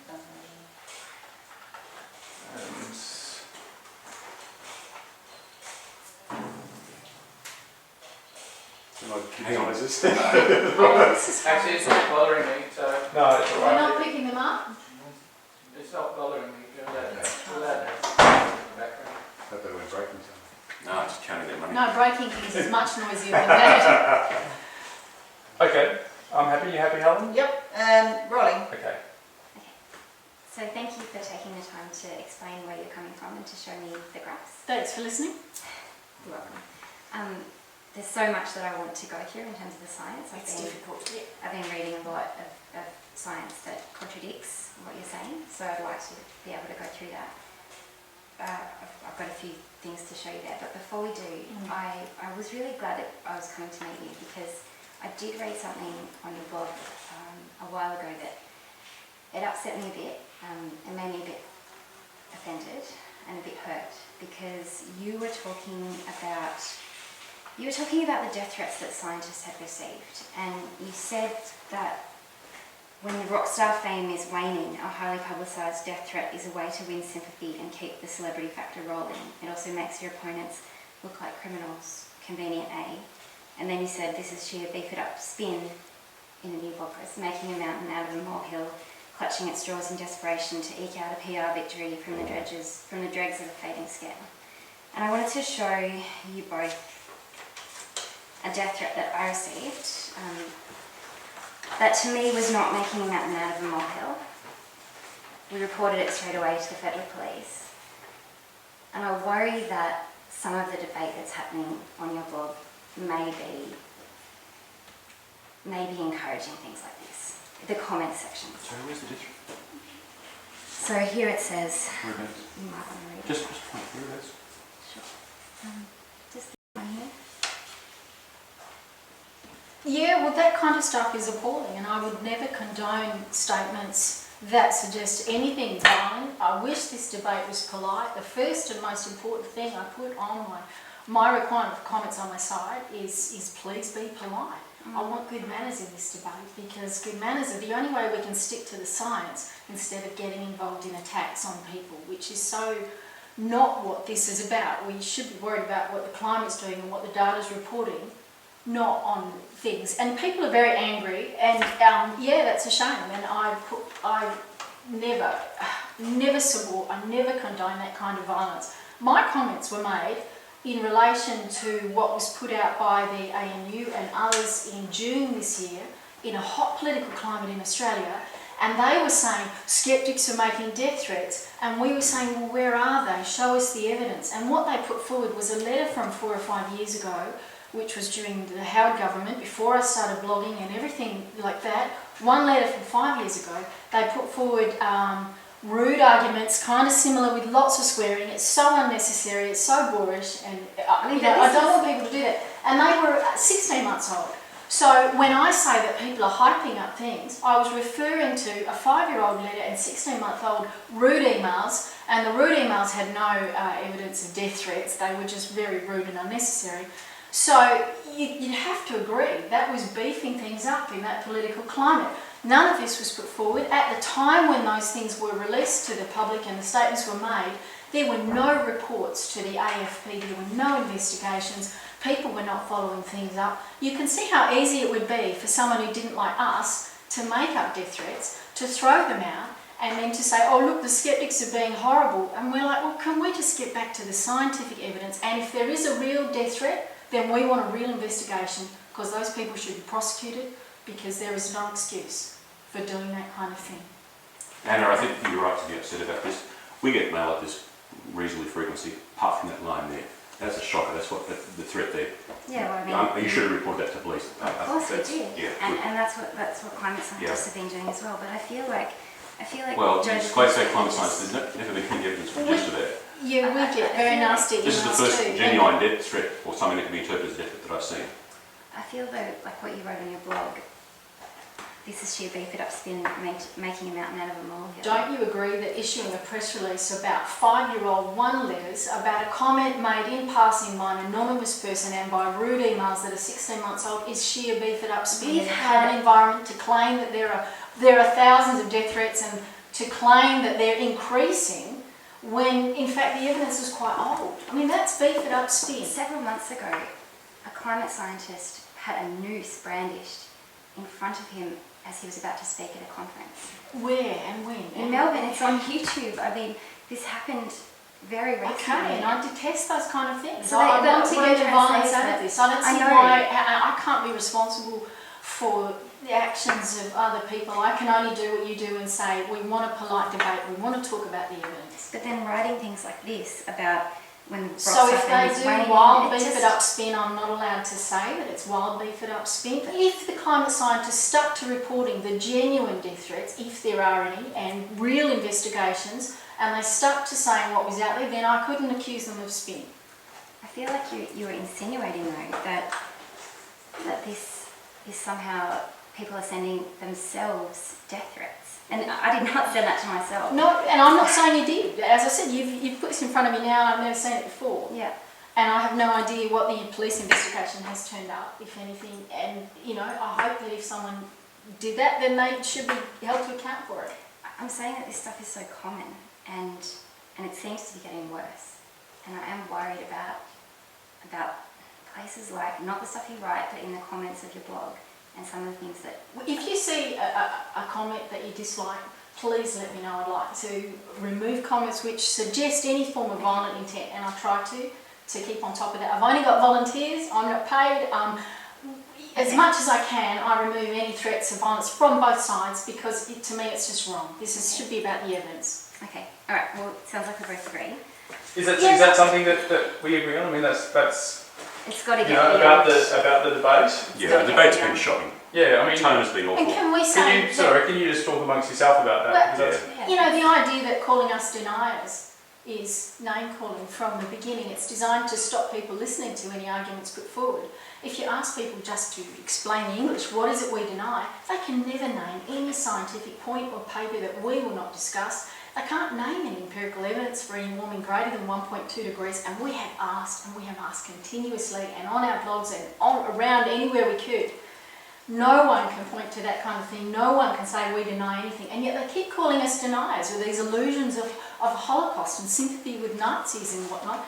You know, I mean, that's the name calling that started out. That's been running for years. So when are people on your side of the debate going to start saying, well, hold on a minute, couldn't we just call them independent scientists instead of calling them deniers? When are we going to raise the standards on that side of the debate? I think this probably goes back to a point about you, as you said, accept that carbon pollution or carbon dioxide. I don't accept that it's pollution. Well, pollution is a byproduct of production that has a bad impact on the world, which So If it can't- did, and there's no evidence that it does. And well, actually, I mean, you've got the Climate Commission, you've got the IPCC saying it's You've got beyond lots of reason. associations. You've got authority, just like the Pope had authority. You can have the Pope himself on your side. It's still a battle of evidence, which I've Has shown. no expertise Yeah, in so climate what are they science. saying? That's What are all right. they That saying makes- is unreasonable about? You know, you've got scientists, the vast majority of scientists. no, No. no.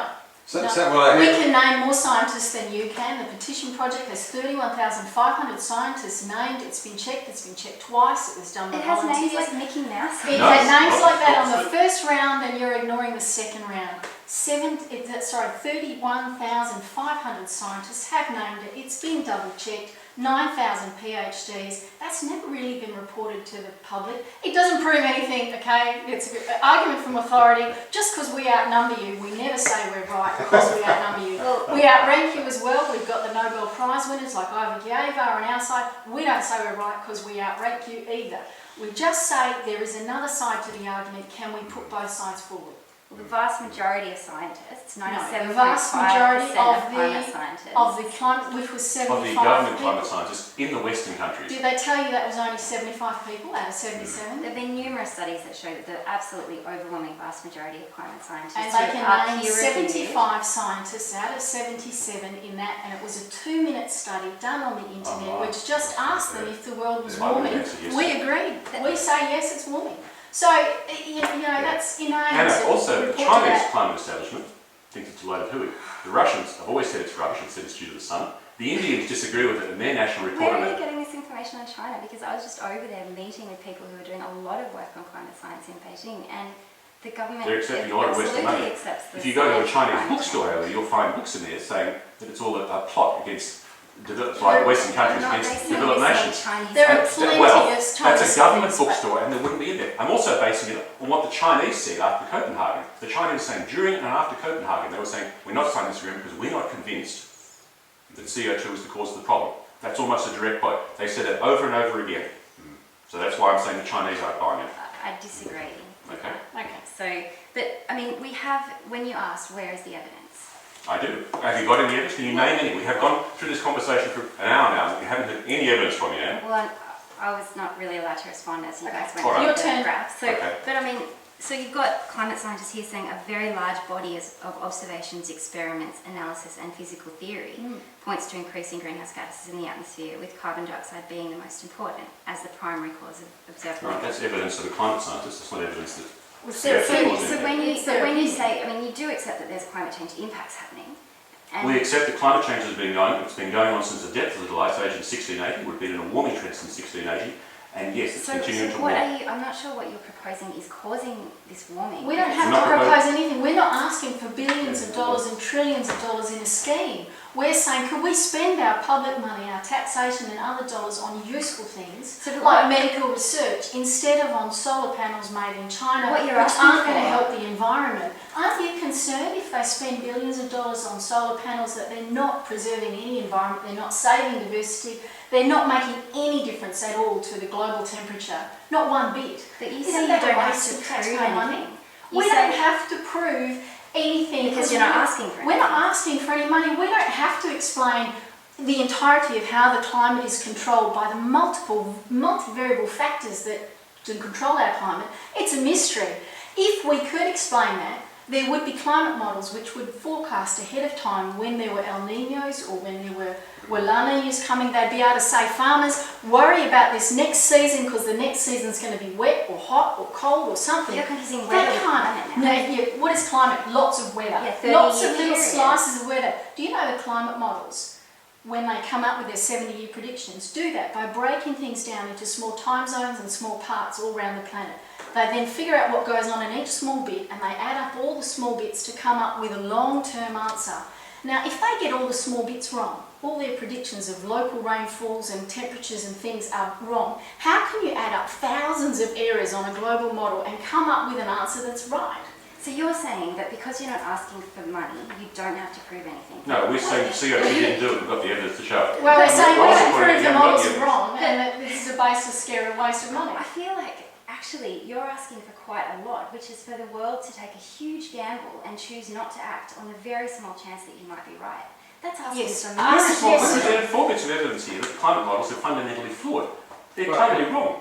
And if you look at it the other way, Anna, that we're being asked to take a huge gamble that those who assert that our emissions are warming the planet dangerously are right. So if Because these, they want to change the whole industrial system but and Nick, eradicate. Nick- So, no, I'm just saying, we're just looking at the way this is presented. The onus is actually on those who assert that the warming that's occurred is caused by our emissions and is dangerous and that we have to do something about it. well, the Hang on, why is IPCC it has so? said that there's But you 90% accept that that is probability. the onus. Well, the IPCC said that there's 90% probability, so yet not 100% chance that climate change is happening and that it's human induced. And they came up with a And number if by it's- asking a room full of people to put up their hands. It's a bunch of opinions. Can I It's just- not based on observation. How does that figure? Sorry, So- Andy, can you start that again? Yeah, sure. So the IPCC has said that there's a 90% probability that Yes. clclimate change is happening and that That it's is what caused by they say. humans. Yeah. So there's a chance that they're wrong. But if we take that gamble and don't act, the consequences are that we destroy the entire planet.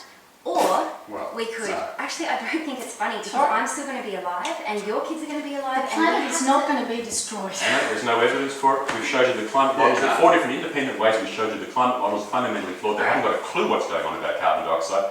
What's the problem? So we could bet the whole house on the chance that you're right, or we could insure the house. Well, in we case could you're bet the wrong. whole house and see if the temperature goes up. Let's see, the air temperatures haven't gone up according to the satellites. Our best means of measuring air temperatures haven't gone up since 2001. And since we started measuring the oceans properly in 2003, those temperatures haven't gone up either. Surface temperatures have increased and ocean temperatures have Surface According to the temperatures dodgy have been thermometers, yes, but increasing according to for the satellites and the 300 Argo, no. Surface temperatures have been increasing for 300 years. It started long before we got SUVs and long before coal-fired power stations. Those temperatures have been going up. Something else caused it to start warming. Maybe that's slowed down while our natural forces have come in. That'd be a coincidence. You're asking us to bet lots of money on a coincidence which isn't backed by any of the other observational evidence we can point at. 28 million weather balloons, 6,000 boreholes, 3,000 Argo buoys, 30 years of satellite data. The evidence going back millions of years fails to show any strong correlation where CO2 causes major changes in temperature. So, but you're kind of implying that climate scientists are saying that all warming in the past is caused by carbon. No, I didn't say that. And they don't say that. But we know that the ice cores do show positive feedback loops. So No, they don't. They haven't been able to prove that at all. There hasn't been. No, they haven't. There What hasn't they- been any published papers showing that there is major amplification. Nothing they can put a number to. They There were said some that. papers showing some applications. They made an aliasing error, and it's wrong. But you've got that graph yourself saying Yeah, that. yeah, we've got the graph, the Vostok ice core graph. As I said, I looked at that and I was convinced we needed to worry. We've looked at the problem. We know that temperature causes CO2 to rise and fall, It's and the that issue. most of this movement It's is a due direct to temperature correlation, pushing CO2 yeah. up. Maybe there is some positive feedback from CO2 affecting temperature, maybe, In but theory, it there must be. has not been published in any peer-reviewed papers. No one's been calculating climate sensitivity based on the best data that we have, only on 20-year-old data. They're still quoting Laureus 1990 when Okay. they talk about climate sensitivity from ice cores. Alright, well let's talk about old data. Sorry, so can I just get Nick saying, talking correlation, not Can I just have like a 30-second break? Yeah, sure. Sorry. Yeah, No. good for me too. Good for everyone, hey? Deep breath, deep breath all round. Very well now. By the way, we get much worse than this all the time. I mean, we're doing this. I realise that's splitting it. You okay, Leo? So I was getting a bit closer. Very nice. Do you want a cup of tea or Yeah. anything? Green tea, black tea? What's that? That's pretty up. Yeah, it just Did you makes think the it hot was? water on the spot. It's noisy, Oh, but okay. for impatient people, it's quick. We're waiting for the kettle to boil.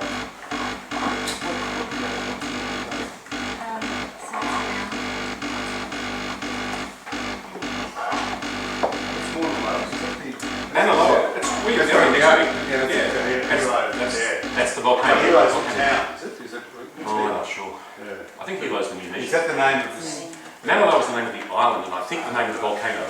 Okay. And it's on the side of the volcano that they've been Yeah. taking these measurements and stuff. Yeah, I mean, I think we've This is an active covered it, and I mean, I what's believe also so. clear, and I think is evident, is Active volcanoes emit carbon dioxide. the So debate. you've got to ask, but I gather the story is that volcanoes like this and the wind blows it off over there, and they measure it over here, halfway to the station. Yeah.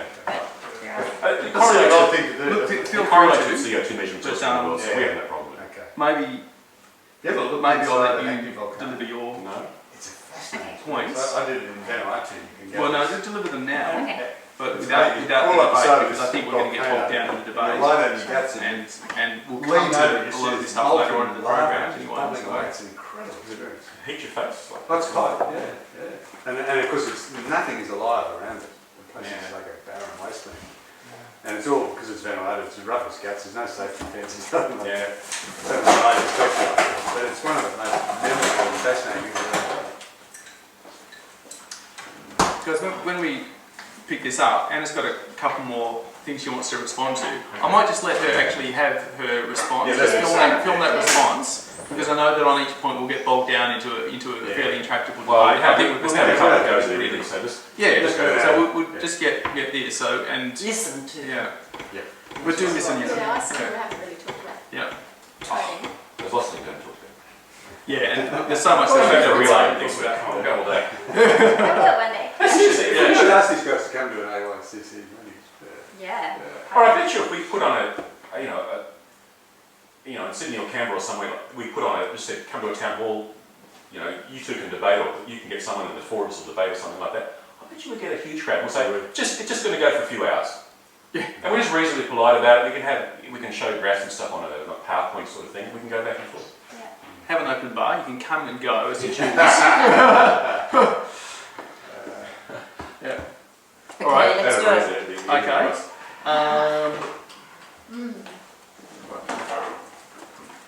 Am I Are you gonna? How am I being over there? Oh, fine. Yeah, no Okay, problem. I But must are you say. going to concentrate on On Anna. Anna? Yeah. Okay, so we just let Anna talk. Yeah. Just stand here. And Max, then I want to make just a point at the end of it about the precautionary principle, because it was hard to Yeah, I get a think word okay, edgewise sure. there, and I wanted to say Okay, something to that. Sure. because- Oh, well, look, let's let Anna speak, and then I'll let you Sure. respond to that Sounds as well. Okay. Hold on. Wait, We'll, hang on, we'll give her a roll. we'll have to roll some cameras first, probably. I'm not getting any audio. I'm just switching on here. Oh, okay. Lots of buttons to press.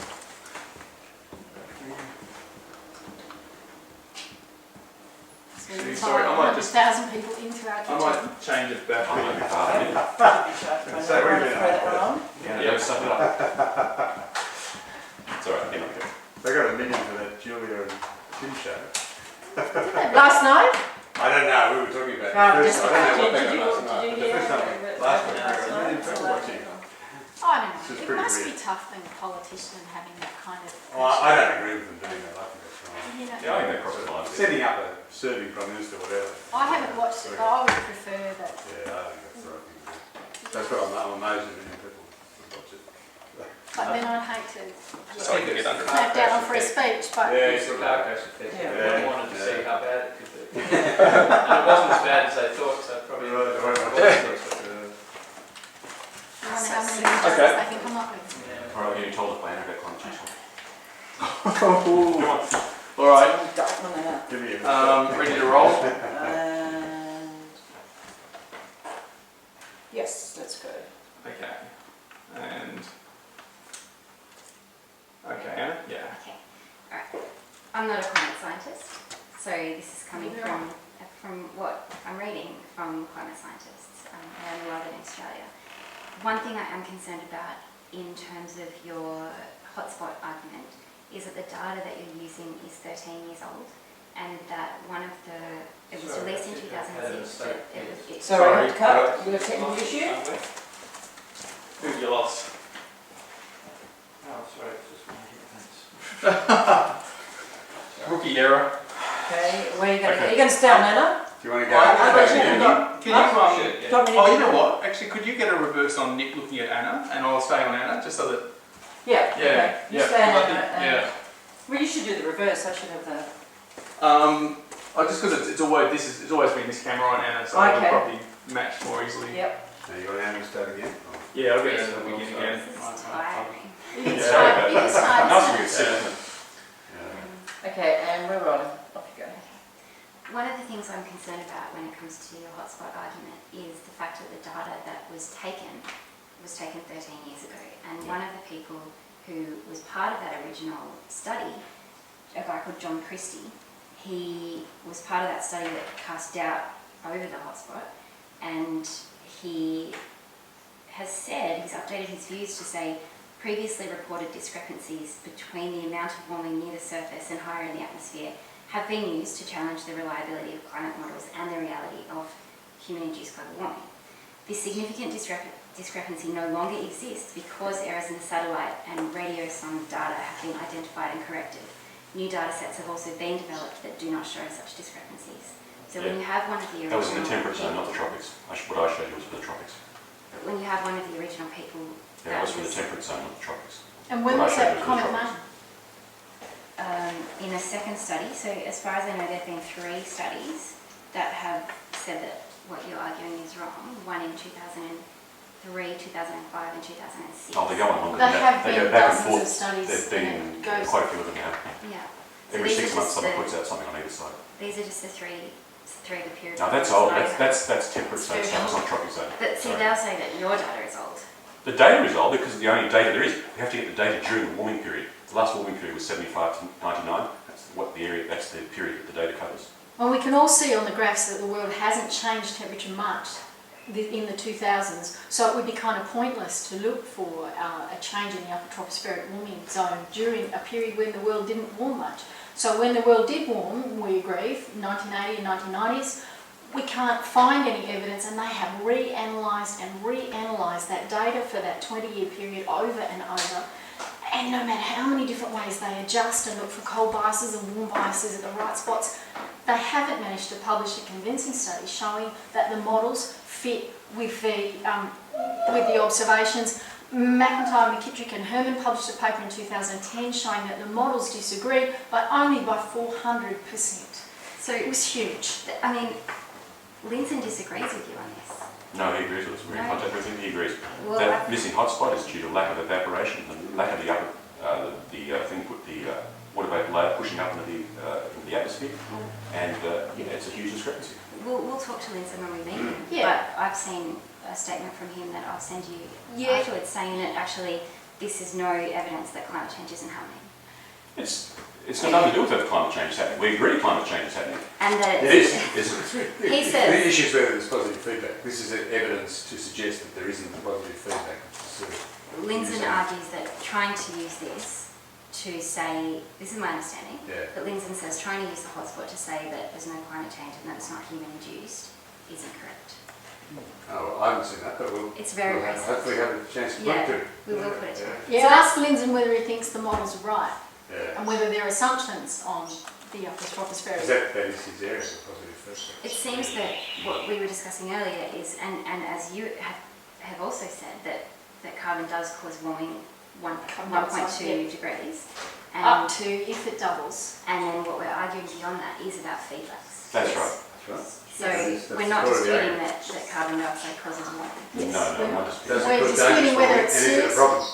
Yeah, that's the Is it a debate. problem? It's not a Well, question. how do we know? How do we actually know that warming is a problem? Why do you think this is the perfect temperature for the world? Well, Why is it so horrifying to think that the world might be 1 degree warmer? Because Might be a whole lot better. we've already had people in the Pacific having to evacuate from their islands because of sea Which level people? No, rise. they're all Which the same. people and which islands? We've There's a got- whole lot of, see, this is the thing that gets me, that there isn't the cost-benefit analysis of warming. For some people, warming will be fantastic. For lots of plants, it's going to be fantastic. For food For production. people who are trying to grow crops in cold places. You're joking. You're not actually saying that if we have climate change, with the potential of runaway climate change. No, Yeah, so it's that's gonna the be- debate. Would there be runaway climate change? Or whether it be. I was saying, is it necessarily the case that even if it went up 1 degree over a century, that would be disastrous for humanity? But that's not what the scientists are saying. I mean, here you've got the Australian Academy of Science, you've got NASA, you've got every national Yeah, but they're Academy of basing on, Science this in the comes world. back to the whole argument, that they're basing on models that are saying it is going to run away and it's going to be 4 It's degrees or not just more. about models, it's also about the real world. It's about the No, opinions of it's about scientists and associations. None of those associations surveyed their members and asked the thousands of members whether they agreed with the statements put forward by those associations. Those associations are just committees of 6 to 8 people who have an opinion. They've all sat around a table and the 6 to 8 of them and said, yes, yes, we think this is the case, and put out a statement on behalf of something like the American Physical Society. Ivor Giava, today Nobel Prize winner from 1973, he bailed out. He said, I'm out. I'm not a member of the American Physical Society anymore because their statement on global warming is untenable, it's unscientific. For them to say the evidence is incontrovertible and there is no debate. Anna, we might move on. Did you have another? Yeah, sure. Let's talk about the measurements. Did you ever a cigarette, right? The Sure. no, the one at me. Yeah. That one? Thermometers? Thermometers. Yeah. So, firstly, as we briefly discussed, but probably didn't get on camera, the Bureau of Meteorology in Australia does take this into account. They used to have one in the centre of Sydney. They've moved it far out of the CBD so that it would be reflected accurately in data. So we know, and I'm happy for us to call them now and to talk to them about that, because I think that you're wrong in saying that they include these in the temperature record. These aren't in Australia, this is in America, this is in Ohio. Yeah, so in the United States. Most of But the photos we climate have are from the scientists- US. Okay, so climate scientists all over the world are aware of this and they do account for it. But then there has they also account been for a more recent study that I'm sure you're aware of saying that actually it makes no difference anyway. You saw that because study too? the well-cited ones. You and can the bad statistically cited- combine big pools of things to come up with answers, and when you've statistically done all the tricks to say that, you can show that there's no difference from this class and that class.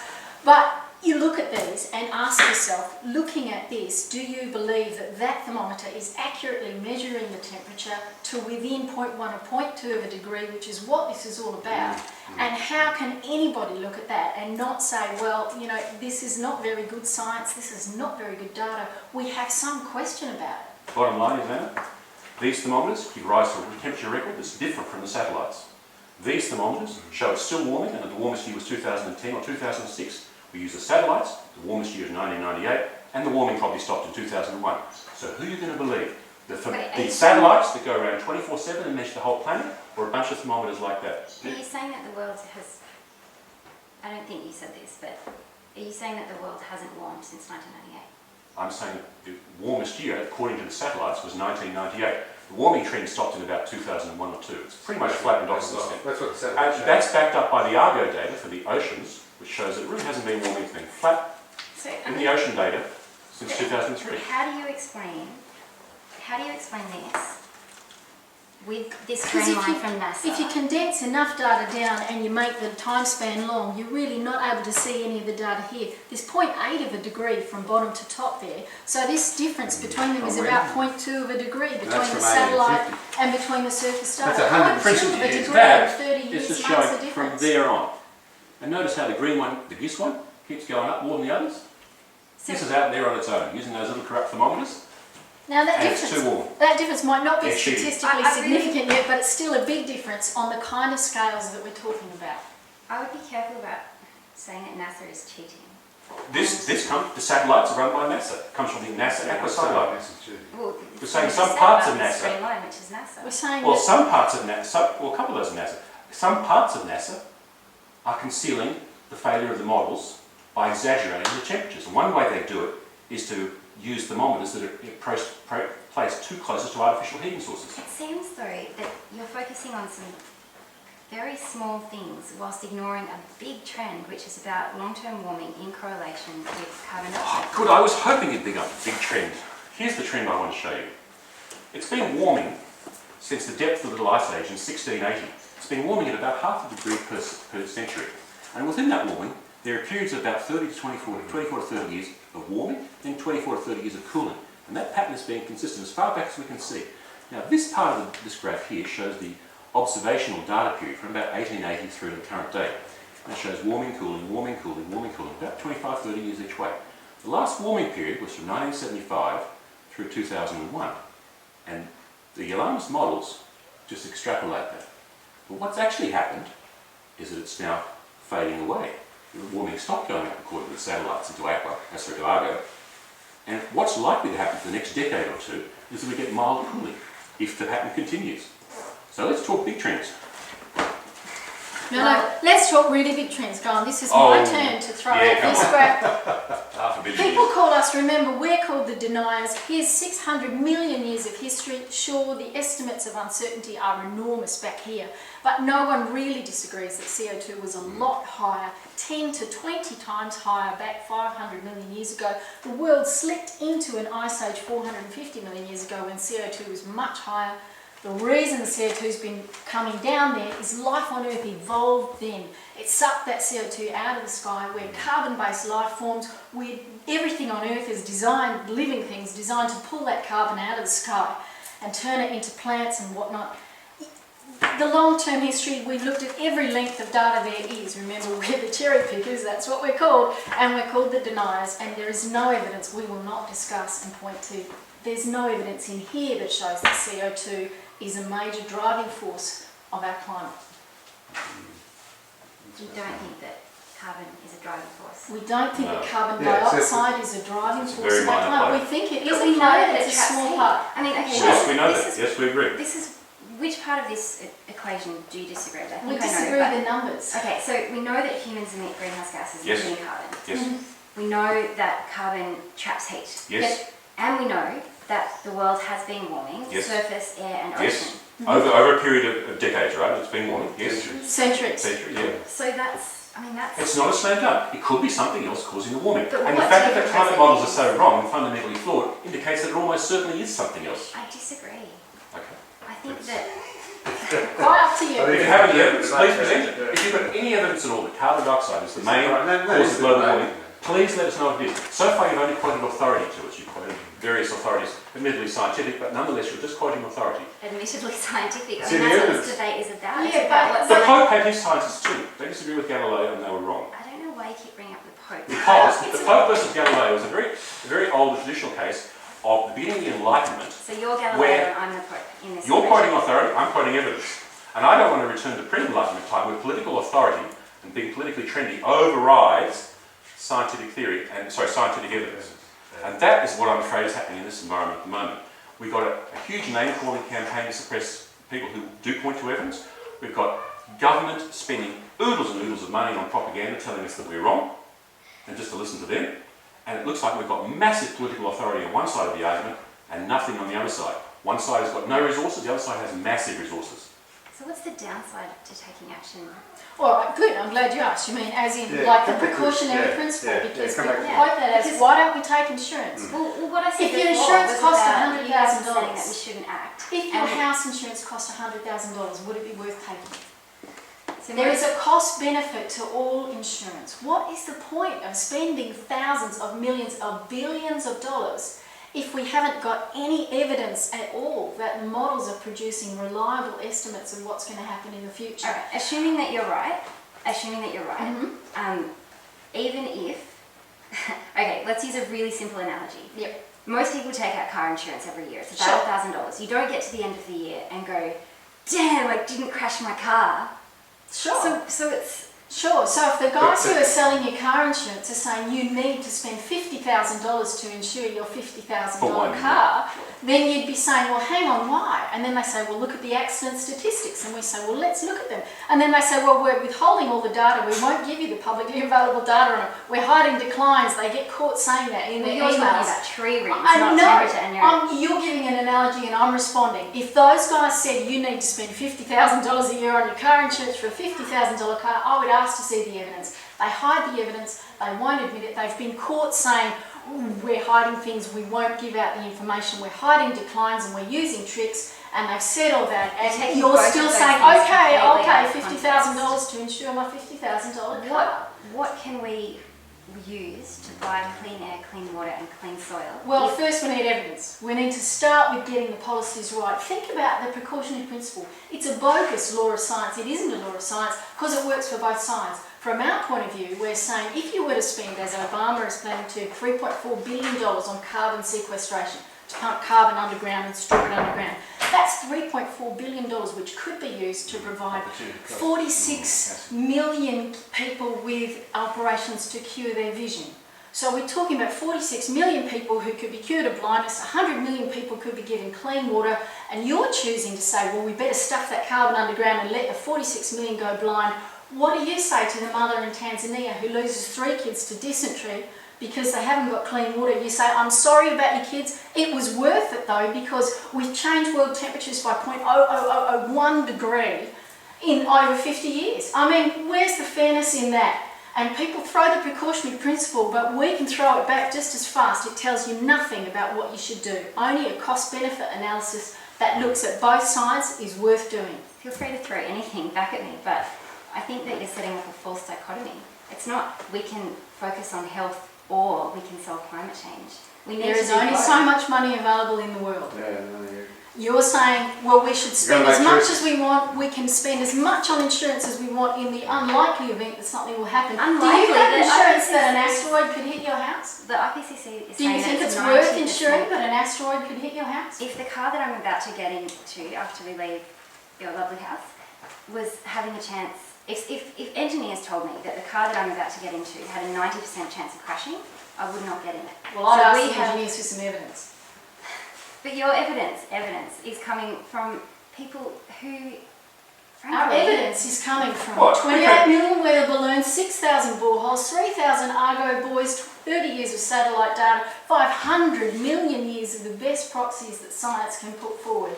Our evidence is coming from anywhere and everywhere and from machines that don't have opinions. They give us numbers. Look, I can Your see- evidence comes from people with opinions. scientists. From associations You're saying and from scientists' scientists and from opinion. models. A model is an opinion because someone has had to say, my guesstimate, my estimate, my assumption, I reckon that humidity will rise to here and stick around for this long. Other scientists say, well, the humidity could rain out low, it could turn into low clouds that reflect the light. What if we spend $2 trillion, well, that was what global markets were looking at, spending per year, turning over in currency trading on global climate credits, carbon credits. You know, it's enormous amounts of money. If they're going to spend that much money, shouldn't we be able to point to some instrument, some non-opinion, some actual recordings from an instrument which suggests we have something to worry about? All they've got are models. Well, I would argue that they also have real-world observations and ice But which models. ones? Okay, I think Yeah. that we've hit that intractable point again. Yeah. So, So we're all getting buckets standing here. Yeah. Can I just Bloody make worse. one more quick, out of, all fair disclosure and everything statement? yes. Was Anna talked before about funding from Heartland, and in all fairness, this is the second Skeptic's Handbook. I got some funding from Heartland to help to support me for a couple of months while I did this. This was like, 2 years after I became a skeptic. I just wanted to, that's probably where Anna got the information from about this and put it forward. Seems only fair. I'll, So we just let yeah, Joe make it. yeah. You helped this one. This was funded entirely by us. But I that's said the the first one I printing. did. I said I was careful to say it was the printing that was funded. I do understand that you weren't Alright. paid to write it. Yeah, we'll shoot it just in case. I suspect that It'll whole. be irrelevant. But I don't think to it'll come into it anyway. Because I think we've got plenty of other science to discuss, and the funding was not probably the strongest issue. But we should get it just in case. So I am rolling. Rolling. Okay, look, in all fairness, Anna, I was given some funding, some support and help to cover costs and things to develop this booklet, which was the second Skeptic's Handbook that came out from Heartland. Overall, David and I have spent thousands on this. It's cost us thousands of dollars to run my blog, to work for 3 years nearly full time to do this. And the fact that I did this one for nothing pretty much shows that any intent I have in this is not about earning the money and vested interest. It's about getting the information out there. And, whether or not I was supported by even, say, a Saudi oil sheik doesn't change the graphs, it doesn't change the arguments. Not that you were supported by if the you've Saudi. got, no, but do you know any? If you've got any criticisms, and I'm sure you do, of the arguments in it, then I'm more than happy to talk about that. But funding is just another ad hominem attack. It's got nothing to do with the evidence. I haven't read this one actually. Global Bullies Want Your Money. Please have a copy. Okay. All right. Because the other point, I guess we haven't had time to talk about today, which I think is really important. Listen, Max, I would like to come back here and get Okay. some really big ideas. All right, well, look, let's do that. Look, just so you know, this stuff probably won't Yeah. make it, but please do keep talking about the issues because it's probably more I'm going to pull relevant. this light So back. just give us a If few you just give me minutes. 5 minutes where I'm just kind of getting shots to come. You can have 2 minutes. Today. 2 minutes. 2 minutes? 2 Yeah. minutes. Okay, because everyone's I'm quite having 2 tired. minutes too, yeah. Yeah. We're all getting Yeah. worn out. Yeah. I'm ready for the Moriarty pension bar. I know, we need to go back. Just being Yeah, that I'll would get be out of the nice. shot too. How about that? Didn't get around to taking on the bar. Well, you guys are on a good night visiting around the world with this. Yeah? Oh, it's going to be tough. Although I must admit, standing for 2 hours discussing graphs is probably so entertaining. I couldn't hear. Anna's uncle is up there on the property. Yeah, no, it was a good visit. Yeah, I went to Moray years ago. For me, it's about Just the effect on farmers. And that's why I care about it. Not so much about the pole And if you take one small step to That's your an left, eye and step. David, take Yeah. one small step to your right. Sorry, this way? Correct, Anna to your left, please. Thank you, David to your right. More? Yeah. Okay. A bit more, and there we go. Thank you. Thank you. All right. We're standing very I'm pretty far out, aren't I? Yes. It's like, I sound like I'm shouting from a long distance here, but I'm going to make this point really, really well, with a great deal of passion and intensity. Joe, you had a point you wanted to bring up. It's probably good. Yeah, sure. Look, people keep saying that we're funded by big oil and they keep throwing the fossil fuel thing in. I guess it's fair to discuss those kind of things, but people very rarely point to the ones who are going to win if there's a carbon trading scheme. And this is one of the things that quite scares me, is that if we get, a global scheme, they were talking about $2 trillion turning over each year, the largest commodity market, bearing in mind it's not a commodity, it's just paper certificates for air over China. And the kind of money that's involved there, the people who are really going to win are the big bankers who've been pushing for this. The giant financial houses like Deutsche Bank and Goldman Sachs and JP Morgan are going to make money on every trade, no matter who buys or who sells, no matter whether the cost is high or low. They're going to make money because they're the brokers in a massive trading scheme. No wonder those guys are keen to push it, and Deutsche Bank are putting out information booklets on the climate. There is massive money on both sides of this equation, but you can't say big oil has a huge impact and not mention the enormous pressure from financial institutions. Anna, you can talk now, please. Have they been funding climate science research? This financial institution they've been funding lobbying Can I just on add Washington something, please? and This is Congress just and cutaways, Anna guys, talking. so I want Anna Doesn't to matter what we now. say. Everyone looking at Anna, Anna. talk to us. Thank you very Tell much. us about where you live. What city do you Anna, live? what you Sydney or talking about? Canberra? Sydney, whereabouts? In Randwick. And it's just quite a big mortgage in there. Yeah. Oh no. good luck. Thanks. It's, yeah, Okay, what is it, Anna Bit talking, scary. please? Just it's more than almost more than double what we were paying in rent and mortgage Yeah. payments. It's just, Sydney house prices are nuts. Yeah. We're just so thankful that we got a break by moving here, and then suddenly we went from Sydney prices down to Yeah, pre-bubble prices, and so, oh, we can buy a place in the same way. Yeah, my dad's from Perth and I've got lots of Oh, family okay. in Perth and Andrew. Yeah. And yeah, but I think there's a lot of housing bubbles around the mining sites here. Yeah. We think the housing bubble's going to collapse soon. Well, you had a housing bubble here. We did. No, It hasn't collapsed. The top's come off a little bit, but We just want to have Anna talking, please. Thank you. I just Anna, need tell us to- It's your turn. Your turn. Yeah. Whatever you Just want. got to cut away, Anna. It's your turn. Well, I guess the You thing can say anything. I do understand that you are very, very passionate and that you completely believe what you believe and that you're not saying it because you're being funded by ExxonMobil or anyone. Thank you. So I understand that. yeah. I think though that I can't agree with what you're saying because there's been so many scientists that have, I feel, satisfactorily answered this. I probably didn't communicate that particularly well because I'm Thank not a you. scientist. That's right. We understand it. All these arguments always come to that same point. We pretend evidence. You go, oh, hang on, the scientists can't all be wrong. We say, well, yeah, scientists are cheating as well and concealing stuff. And you go, oh, that's bullshit. That's what the argument is. Okay. Okay. Pretty much happened today. Thank as you well. all. It's not really fair of you to say that. No, it's just very good to see. But Anna, I mean, you know, recognise that when we ask for evidence, Now, Leo, do you want to keep add saying is an No. association as a scientist, there are No. no studies in the world. But when I ask But, evidence of what you think is possible, you can't provide. We're not saying, we've got no idea. and Oh, we've got Yeah, ideas. leave that on for now. Oh, let it go. What We would can- I We just say it's not serious.